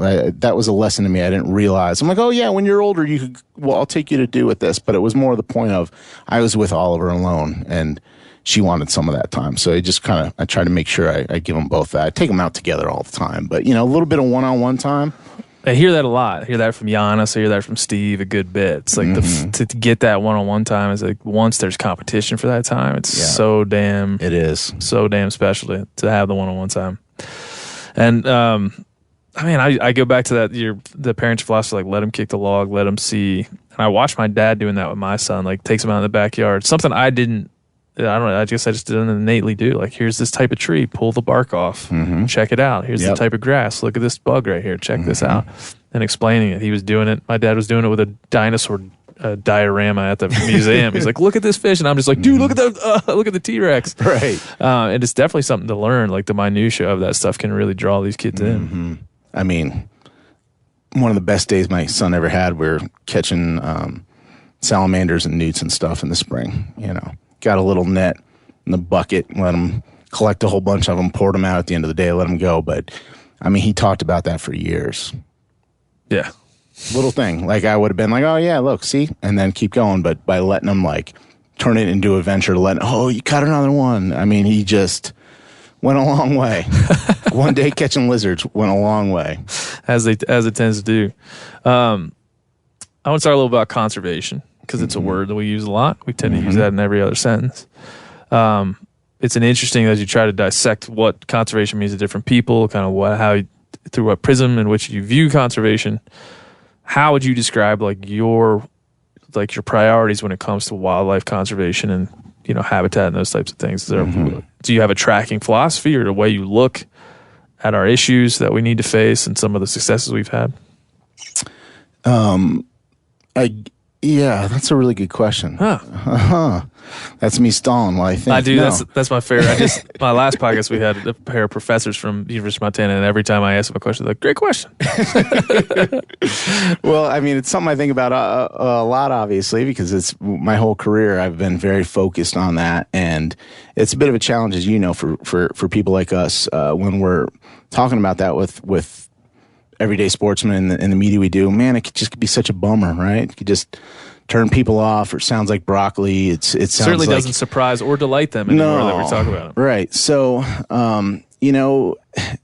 I always try to focus on like what's so great that we have and why we should protect it. And I guess, to get back to your original question, I mean, I just go back and look at kind of our forefathers, right? Teddy Roosevelt and all the people who set up the North American model of wildlife conservation, right? The idea that the wildlife belongs to the people, that it's held in public trust for all of us to enjoy, and the same with public lands, and that you don't have to have money and you don't have to be rich. When I go back and I think about that and realize what a gift that is, how special and how rare, and then the next step is, well, geez, how easily that is to screw that up, right? How a little bit of inattention can fuck that up for a long time to come. And so, to me, it's like that's kind of the focus and the driving thing. We're so lucky here in America for so many reasons, but to me, that's right up there. That any of us could go out in these public lands and hunt and fish and have this great time, and man, that's got to stay, or else this isn't America anymore. So I kind of look at it that way, right? Yeah. And that's kind of the broad overview. And then when you dive in, yeah, man, there's compromises between, resource extraction and recreational use. And I just think that stuff is easy to figure out. I mean, it's not because everybody's got an agenda and they don't agree, but for a reasonable person. Yeah. We could compromise. We can make that work and be sensible, but all going back to the fact that this is something special that could be squandered or lost for short-term gain. Well, and you could say, I mean, you've traveled the world as a hunter. Mm-hmm. You've gone to many places for your job and otherwise. You've met many influential people, many senators, many presidents, things of that nature. I have. And so I think it's just important to make mention of that to color your perspective. It's like you have talked to very many influential people. You've examined it on a professional level, and you put out a lot of content around these things. And so as adding that perspective to our greater perspective here is important to me that folks know that. It's true. I mean, first of all, I have traveled around the world and hunted places and where the citizenry doesn't get to do what we do here. You got to be rich. You got to have money. You got to be connected. Man, that's just such a bummer. And so un-American to me that I don't want anything to do with that. And I think most Americans would agree. And to your point about, I have interviewed presidents and senators and met with them. And, I think something that a lot of sportsmen don't understand is they think, oh man, nobody cares, or, our voice doesn't matter. It's all corrupt anyway. It's all bought and sold. Well, there's a lot of that, but politicians like to get elected. They like to be in office. They sure do. And your voice and your vote really does matter. I've been very surprised in my career. Why have I sat down with presidential candidates and the vice president and senators? Is it because I'm so great? No, they don't care about me. They don't give a shit. What they care about is my audience, the millions of hunters and fishermen out there, right? And that's a powerful consideration. Yes, thank you. Thank you, Ben. It's very powerful, right? And I think most politicians, well, a lot of politicians, put it this way, they recognize that that's something special about America. And they recognize that people see that that's something special, and they want to keep that. They do. They all have their agendas and what they're going for. But if you raise your voice, it matters. I say this all the time because I've heard it over and over from politicians. Like when you call one of their offices, that matters. Like that gets their attention. And I've seen it in my career where we, raised the alarm about an issue, got some people to call, and I've heard directly from people in Congress and in the White House who have said that is what made the difference. Yeah.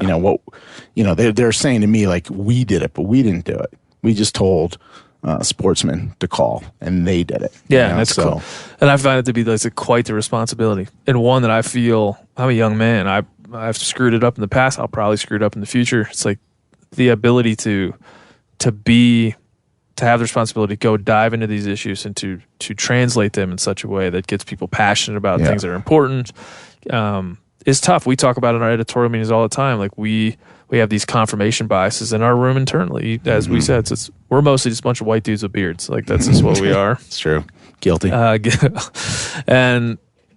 But we all come from like adding your perspective is huge. Not only culturally and professionally, but like where you're from and your life experiences will color a lot of times where we're like, here 3 people that lived in Montana talking about gun rights. They don't talk about it like people that live in New Jersey or live in Connecticut or might live in Illinois. And so that's what, for folks that want to really want to pull back the curtain and see behind the thing that we're doing over here, like that's the thing that we're trying to do is get together enough perspectives where we can give you not only why, beetle kill is bad for elk, right, but why, timber cutting in North Carolina is bad for squirrels, whatever. Right. Is try to paint a broader picture, which I think you've been able to be a part of in your past, but it's an incredibly hard thing to do. It is, and everybody has the things they're interested in, but it's not that hard to kind of keep up on the key issues, and it's not an all or nothing thing for a regular a man or woman who's a hunter and wants to be involved in conservation. It's not like, oh man, you got to know all this stuff and you have to be involved in all these organizations. That's great. You do, but you could do that, but you don't have to. You could just keep up on it. Let your voice be heard when there's a comment period. Speak up and talk to people. It's you don't have to make it your life. It's just a little bit of knowledge goes a long way. Yeah. Well, speaking of that, we're going to just do some questions. I'm going to ask you some very important questions. Some very qualifying questions. About this will go to show a lot about what the audience might think of you. It's no pressure. A lot of this will be judging against what I personally feel, or maybe even the MeatEater brand. It's going to be it's the hot seat. I mean, it's not. I'm not gonna lie to you. It's the hot seat. I'm feeling what you're in right now. I'm sweating. It's fire. Okay. First one is: do you like peas? I do like peas. Fucking peas, man. Yes. Peas are terrible. Oh, if you're just having a can of peas, yeah, sure. Well, yeah, of course, a can of peas. But fresh peas this time of year. Oh, I call them the devil's balls. They're little bombs of they ruin. You can put you could have a bite of ice cream. It's like your favorite ice cream. You put one pea in there, fucking ruins. You've never had pea ice cream? No.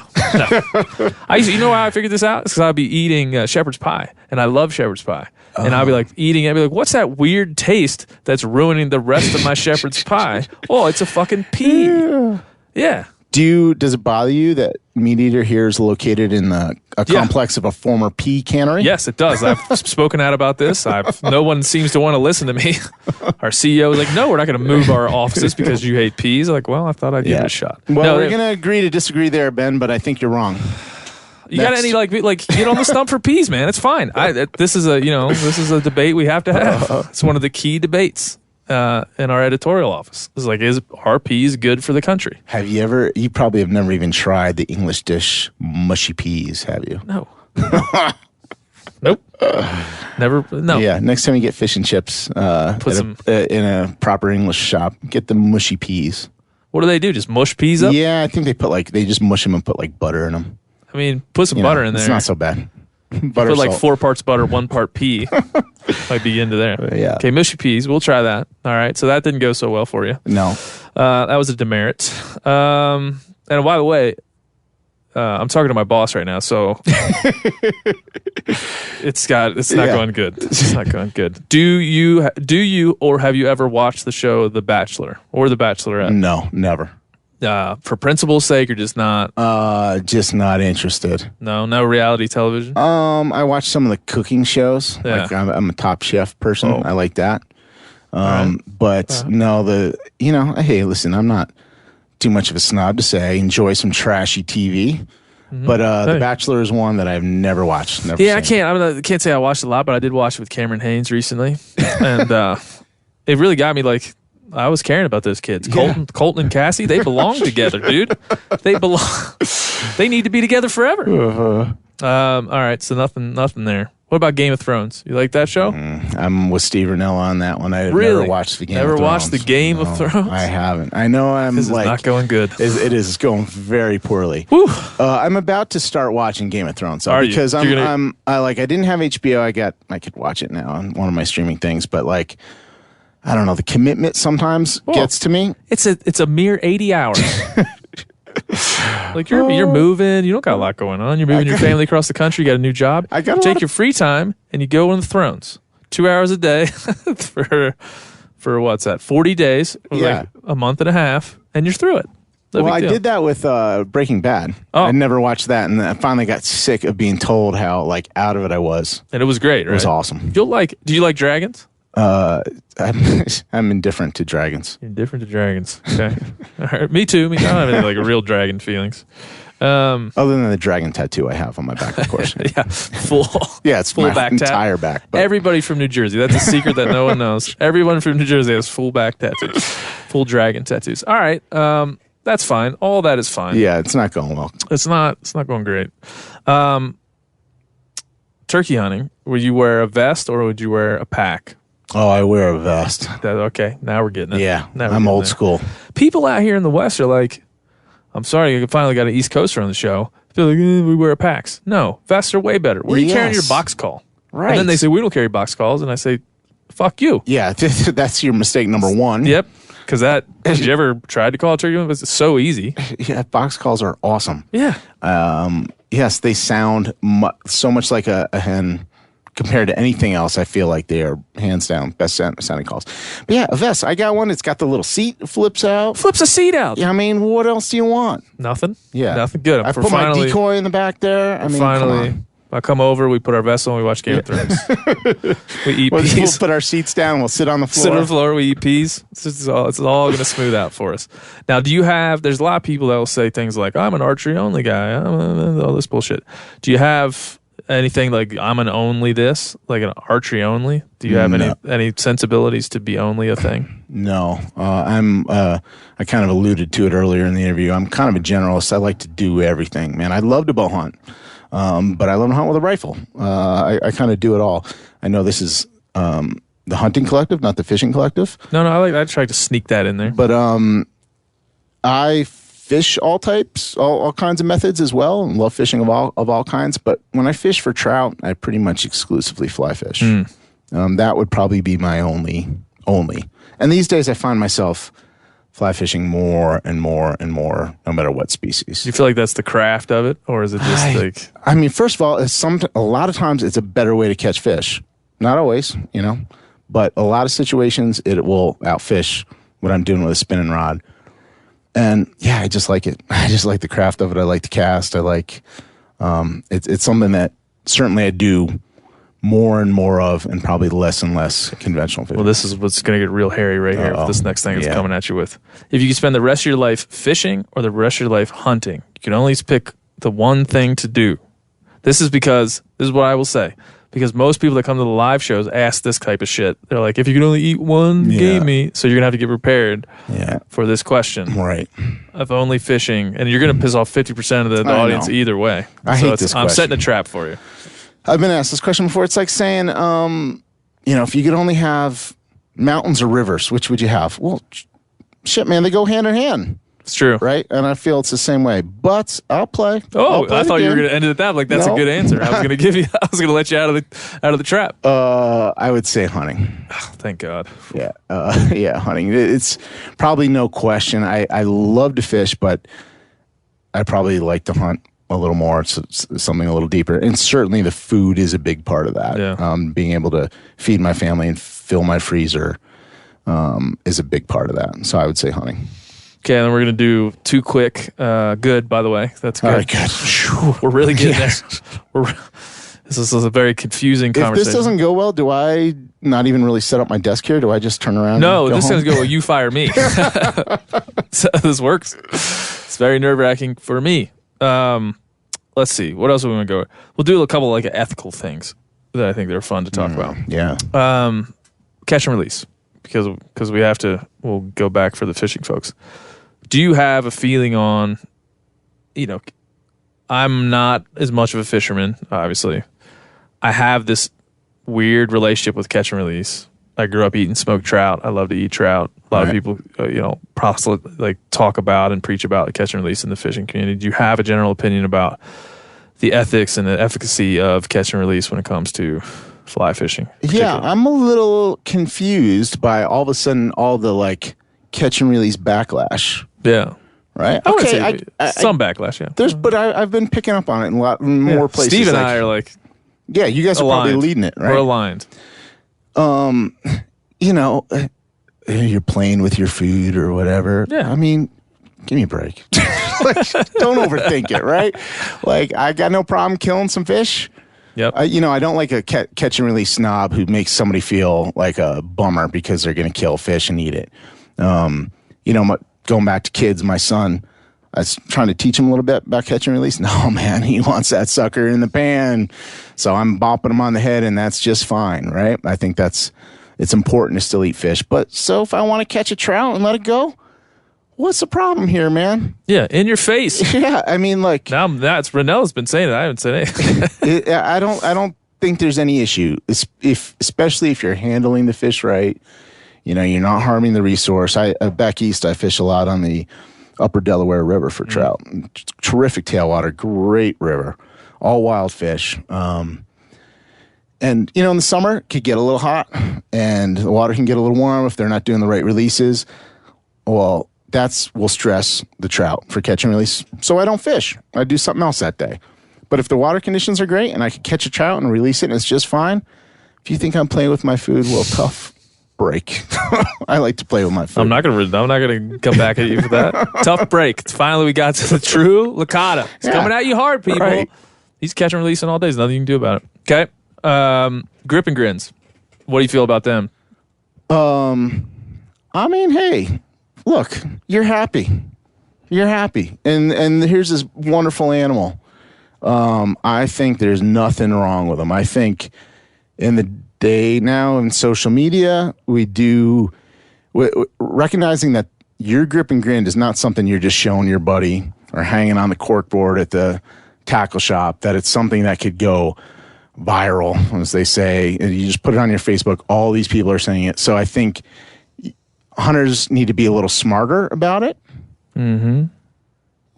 Nothing disrespectful, but you shouldn't do that anyway. But just if you're conscious of that, then I don't think there's anything wrong with it. You're happy. You got 2 hands full of antlers. I mean, living the dream. Yeah, I hate the topic now because I had an opinion on it at some point, and it's my opinion throughout my life has changed on the grip and grins. I grew up. That's what it was. Yeah. And recently, I will admit, this will be for folks that listen to this regularly, be like a kind of a revelation. I quit doing grip and grins just to kind of test it out. Right. Because I felt like, do I need this? I don't need this. I've said publicly, I don't think I need that. And if I could just give that up to erase any chance of someone picking it up and using it for something that's not intended to be used for, I feel like that's a net positive. Now, I haven't been doing them and sharing them around and stuff. I miss it. Yeah, right. This would be the thing that everybody clips on from this episode. But I miss it. Yeah. I shot 2 turkeys this year, and I didn't do the full fan thing. Yeah. And I look back at all my other friends, and they look so happy behind those. Right. I fucking miss that. Yeah, and you don't have that. And it's it's almost like the first day of school photo. Yeah. Right? Everybody's on the porch or in front of the front door or whatever, and their new clothes and it's kind of staged, but it's one of those life things. Here's this turkey I killed and wherever. I think it's more of an issue for guys like us who are in the media for the reasons we talked about it spreading, but also we're supposed to be telling the whole story, and it's easily reduced to here I am holding this dead critter. Well, and that's it. It's I still believe very strongly that it does take away, because we say, well, as long as you tell the whole story or Right. make sure the whole experience is evident. That's fine, but human nature says that people are going to find their way to that grip and grin, and that's what it's Right. going to be about. That's all. I still believe all that. I still Right. believe there is this, like, it kind of hijacks the narrative in a way, Yes. just because culturally where it sits. Right. I still believe that. I still believe very strongly that's the case. And like not having it is, I feel like, helped me focus on the food, helped me Right. focus, at least in my outward communication, focus Right. on the food, focus on the calling, focus on if I'm aware, what am I wearing, a vest? Am I eating peas? Like all those important things. Right. But like, it's helped me not have to have people gather around to congratulate me for shooting a turkey, Right. but they could gather around and say like, great recipe. Right. And so it's helped me, but I will be honest that I miss it. Yeah, and that's helped you, but that's you.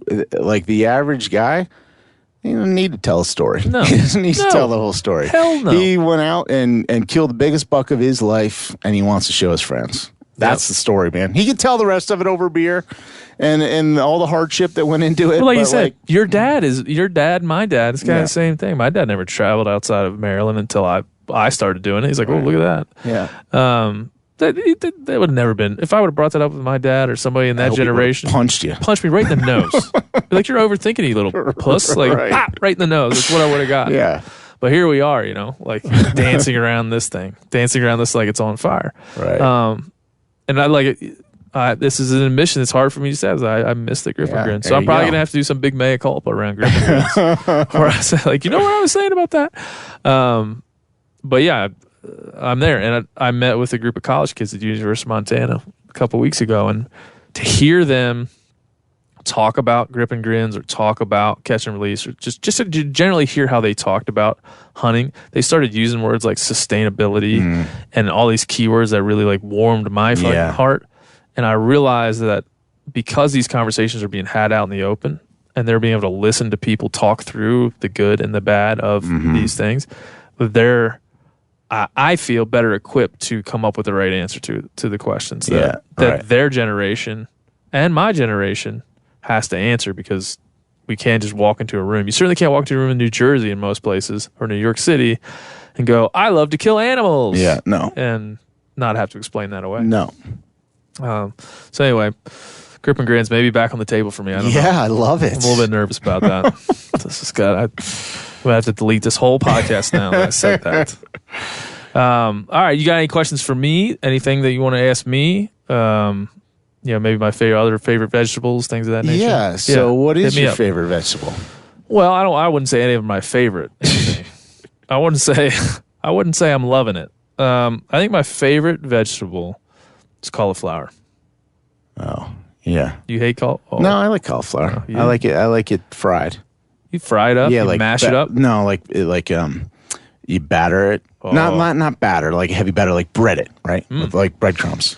And I've only And then just fry it. recently come into this love of cauliflower because my wife does like mashes it up, Yeah. and she'll mash it up and then put it on top of like a Oh, dude, shepherd's pie. you are a hipster. Am I a hipster? Yes, like mashed cauliflower is like Is that the most hipster thing? now. I wasn't aware. Yes. Hey, fine. Fine, let's go. If the skinny jeans fit. Wear them. Wear them. All right. Anything? Yeah. Hit me up. Hit me up. Yeah. What's been kind of your biggest surprise about working here at Meat Eater and the Meat Eater community? Or Yeah. I mean, I think it's easy to say that you see a diversity in the audience. Like, it's super easy to look at the numbers, look at the feedback. But one thing, the most rewarding professional thing I've ever done, it's not even close. Sorry, all my other professional experiences, but like, is going to the live podcasts. yeah. I mean, we've done Texas and we've done Washington State, we've done California, we've done all these places.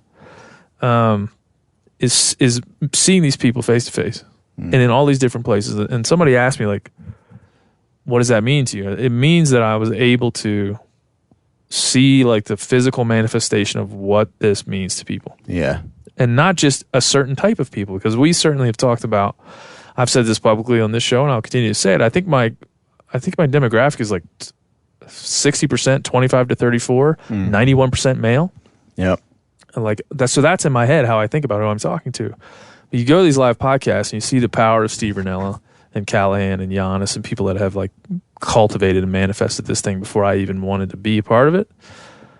It's 55, 60-year-old married couples. The husband is a wildlife biologist, has been studying wildlife for 40 years. He's interested in the content. The next person in line is a 25-year-old couple where the husband listens, and he's hunted his first time last week, and the wife is like, doesn't even know where she is. Like, we've got a bachelorette party that comes and hangs out. You got, like, you just see the cross-section of this thing, and then you see how that the through line of hunting and fishing kind of connects all these people, and you see it in a real way. Like, it is more, that to me has been more powerful than anything you could, any numbers, any written content, anything. Like, just seeing those people is important. Is important to me as anything I've done, and it puts in concretia the fact that this is reaching other people. Yeah, and I don't want to seem like we're patting ourselves on the back in that way, but it's put in like I've idolized Steve Rinella. Hope he never listens to this and hears this bastard. Well, I've idolized him for that power, for his ability to do that, but having never really seen it. Yeah. But then when it was like revealed to me that this is exactly what's going on, and there's little kids, old ladies, like brand new adult onset hunters, people that have been hunting their whole lives, they're all kind of gathered around the same fire. It's like, dude. Yeah, that's pretty cool. It's cool to be there. Yeah, that's very at cool. A place and time. So that's my answer to the question. That's a good one. Any other big? Well, we I think we going through those questions, we salvaged things. We got off to a bad start. Yeah, but we're back. I was going to say, if for something you lost this job for some reason, theoretical, nobody would know. Yeah. No, what would you do? What would you do if you could not work? No, I don't mean just here, but like in the media, outdoors media, like you do. Like, what would you do? It would be very difficult. It would be very difficult. I would actually, you know what? I was telling my wife the other day, I was like, what do you think? What do you think about me going back to college and studying like wildlife biology? Because I feel like sometimes I talk like I know shit. I feel like I talk about the natural world like I know. Right. But again, just like your kids are kicking at the log, I've not spent my life kicking at the log. I've talked to people and been around people that have. Right. So I guess if I got kicked out, which it could happen, it's probable, I would just like default to that because I still am interested in the natural world. I wouldn't remove my interest from it. Right. I would just go at it a different way. So yeah, I've brought that up to my wife recently. Like, what if I wanted to just like at night go and take some night classes? Yeah. She was like, divorce would happen. If you did that, divorce would happen. But yeah, I think that's what I'd have to do because the most powerful interest I have is in wildlife and like wild places and lands and stuff like that. It's cliche, but it's true. Right. That's a good one. Any other hard hitters? No, I think that's it. I got one last one. Yep. This is a big one. Uh-oh. Am I a hipster? In your opinion? Because this is a recent development. Like I went 30 some years and never got called a hipster until like the last 2 or 3 months, and now it's the wave. No, you're not a hipster. You're asking the wrong guy or the right guy. Like I lived in Brooklyn for 6 years. Right, so you've seen.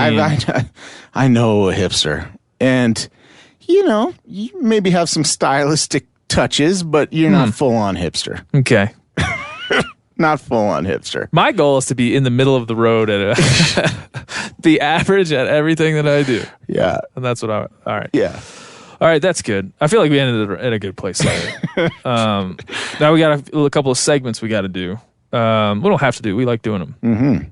The first one, this will be good. We'll see if you got anything. This first one's called Hotspot Cool Dude. Now, this is where I try to convince you to give up one of your hunting spots. Oh. You know how the sacrilege we were talking about at lunch where people don't want to give up their spots? Well, I've started a revolution. Whereas if everybody shares their hunting spots, then there'll be no hunting spots. Mm-hmm. If you feel like that's a smart move or that's stupid? As someone who's just moving here and actively searching out spots, I love this idea. You like this idea? I love it. See, I knew it. I knew you'd like this. This one is going to be sponsored by First Light, and I've been wearing, First Light throughout all the turkey hunts and shooting turkeys right in their face, and they haven't seen me yet. There you go. Thank you, First Light, for that. Continue to wear your wonderful, wonderful clothing. Okay, so hot spot. Do you have a hot spot you'd like to give up? And it's got to be very specific. It can't just be like a place over there. Hal Herring was like, oh, that Jackson Creek area in the Pintlers. I'm like, that's kind of specific, but I need more. And Andrew McKean gave me a dove hunting spot in Montana. So I've got some. I'm cobbling together like a good list of spots. Yeah. Okay, I'll give a spot, but I feel like a bit of a jerk since I'm moving from the East Coast. Right? This is the perfect setup. This is great. Yeah, I'll give it away. Tell everybody I'm not going to hunt there anymore. Yeah, perfect. No, I will hunt there again, and I've hunted there many times. And it's one of the Pennsylvania state game lands. Ooh. It's state game lands number 57. 57, folks. 57. Now, I like that one because it's a spectacular, rough, mountainous, beautiful, big timber piece of ground. It's good size. It's there's other public land connected to it. It's a great place to deer hunt, great place to turkey hunt. I've done both there many times. It's no secret. There are plenty of other people there, but it's one that I think a lot of people do forget about. I think Pennsylvania state game lands, in general, are a good opportunity for people to hunt. Pennsylvania has a terrific public land system, state public land system, especially for a state in the East. Everybody talks about public lands and tends to think about federal lands, but there's a lot of great state lands with some states, and Pennsylvania is one of those states. I would agree. Yeah, I grew up hunting right next to a spot, which I'm not going to give up. Because I'm not. I see how this game Only is the played. guest gives up the spots in this segment. I'm not giving that spot up. What am I, crazy? That I just didn't understand state game lands. I didn't understand that that was different. I just thought that's where a guy went to go hunting. And you learn that that's pretty rare in that part of the world. So that's a good one. Number 57. Number 57. Everybody remember that. The next segment is, you may not even have a story, but you'll have something. You've been around enough to have something.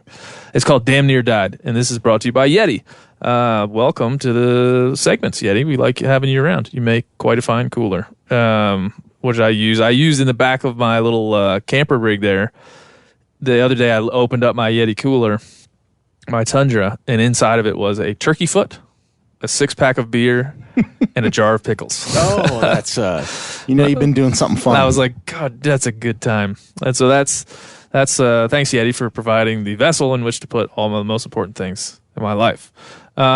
This one is where you might have a story of sometime you almost died, or you felt like maybe being outside you were imperiled in some way.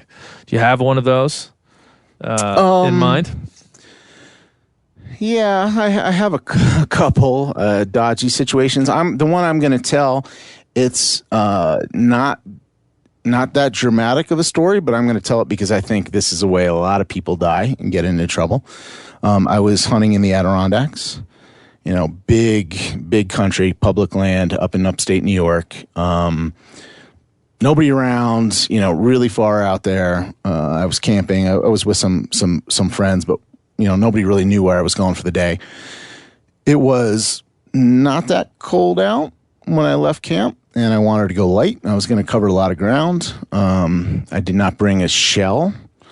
All of a sudden it started raining, and then the temperature dropped 20 degrees, and the wind picked up and started snowing.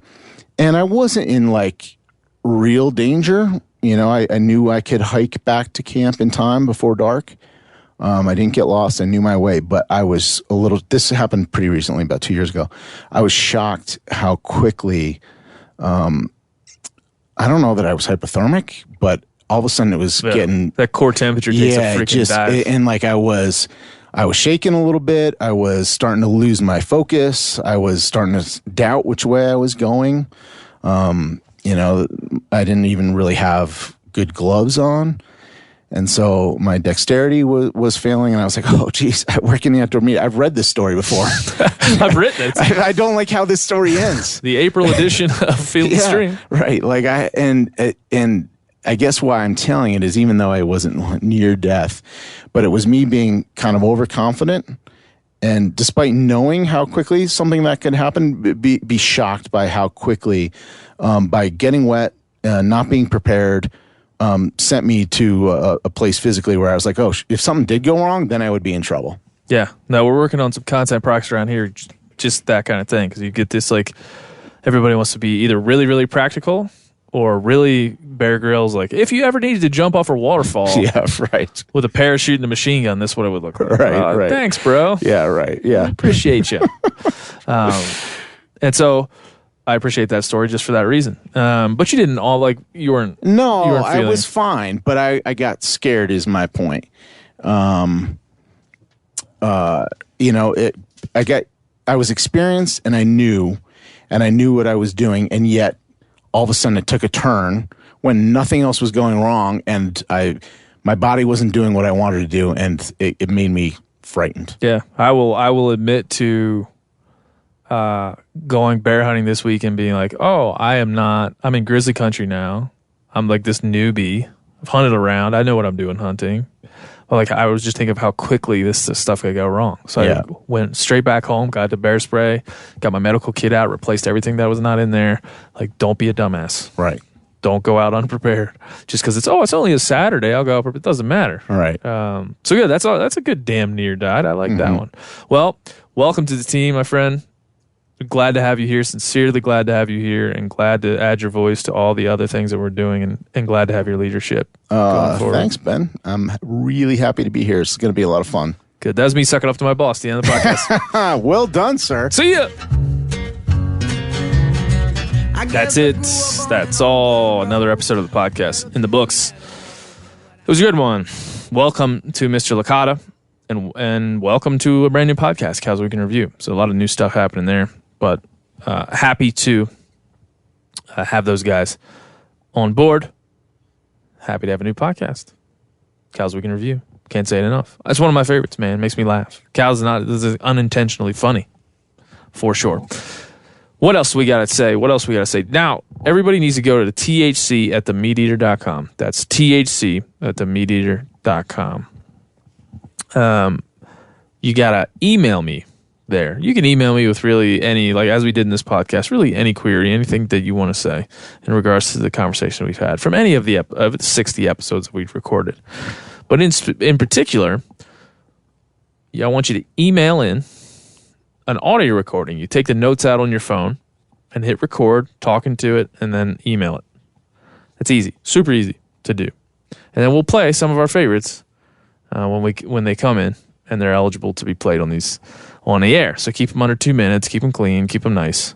We don't mind some criticism, but just keep her clean. So do that for us if you don't mind. We really appreciate that. And would like to play your thoughts for the rest of the audience on the air. So, once again, THC at the MeatEater.com. Remember that. THC, the Hunting Collective, at the MeatEater.com. Should be fun. Really appreciate all you guys doing that. What else we got? Now, I want you to go. Another thing you got to do is go to the MeatEater.com, subscribe to the newsletter, go to the MeatEater.com, go to store, and take a look at what's there. We got all kinds of Hunting Collective merchandise. We got hoodies, we got hats, we got tees. We got our Pro Nuance Anti-Bullshit tee and some other new ones coming up really soon. So go over there, make some purchases, show your friends. It's all fun. It's real fun. So that's it. And this episode, next episode, stick around because we are going to play some of your voicemails that you're sending in.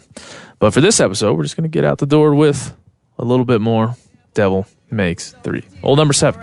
You guys have a good week. We'll see you next week. Old number 7, Tennessee whiskey got me drinking in heaven, and angels start to look good to me. They're gonna have to deport me to the fiery deeps.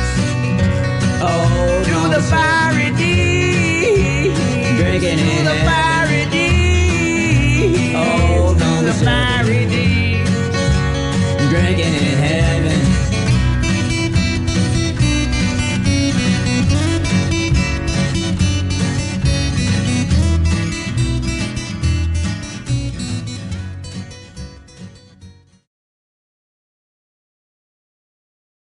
Hey everybody, listen up. I got mega huge news. MeatEater Live is heading back out on the road. That's right. Join me and the crew.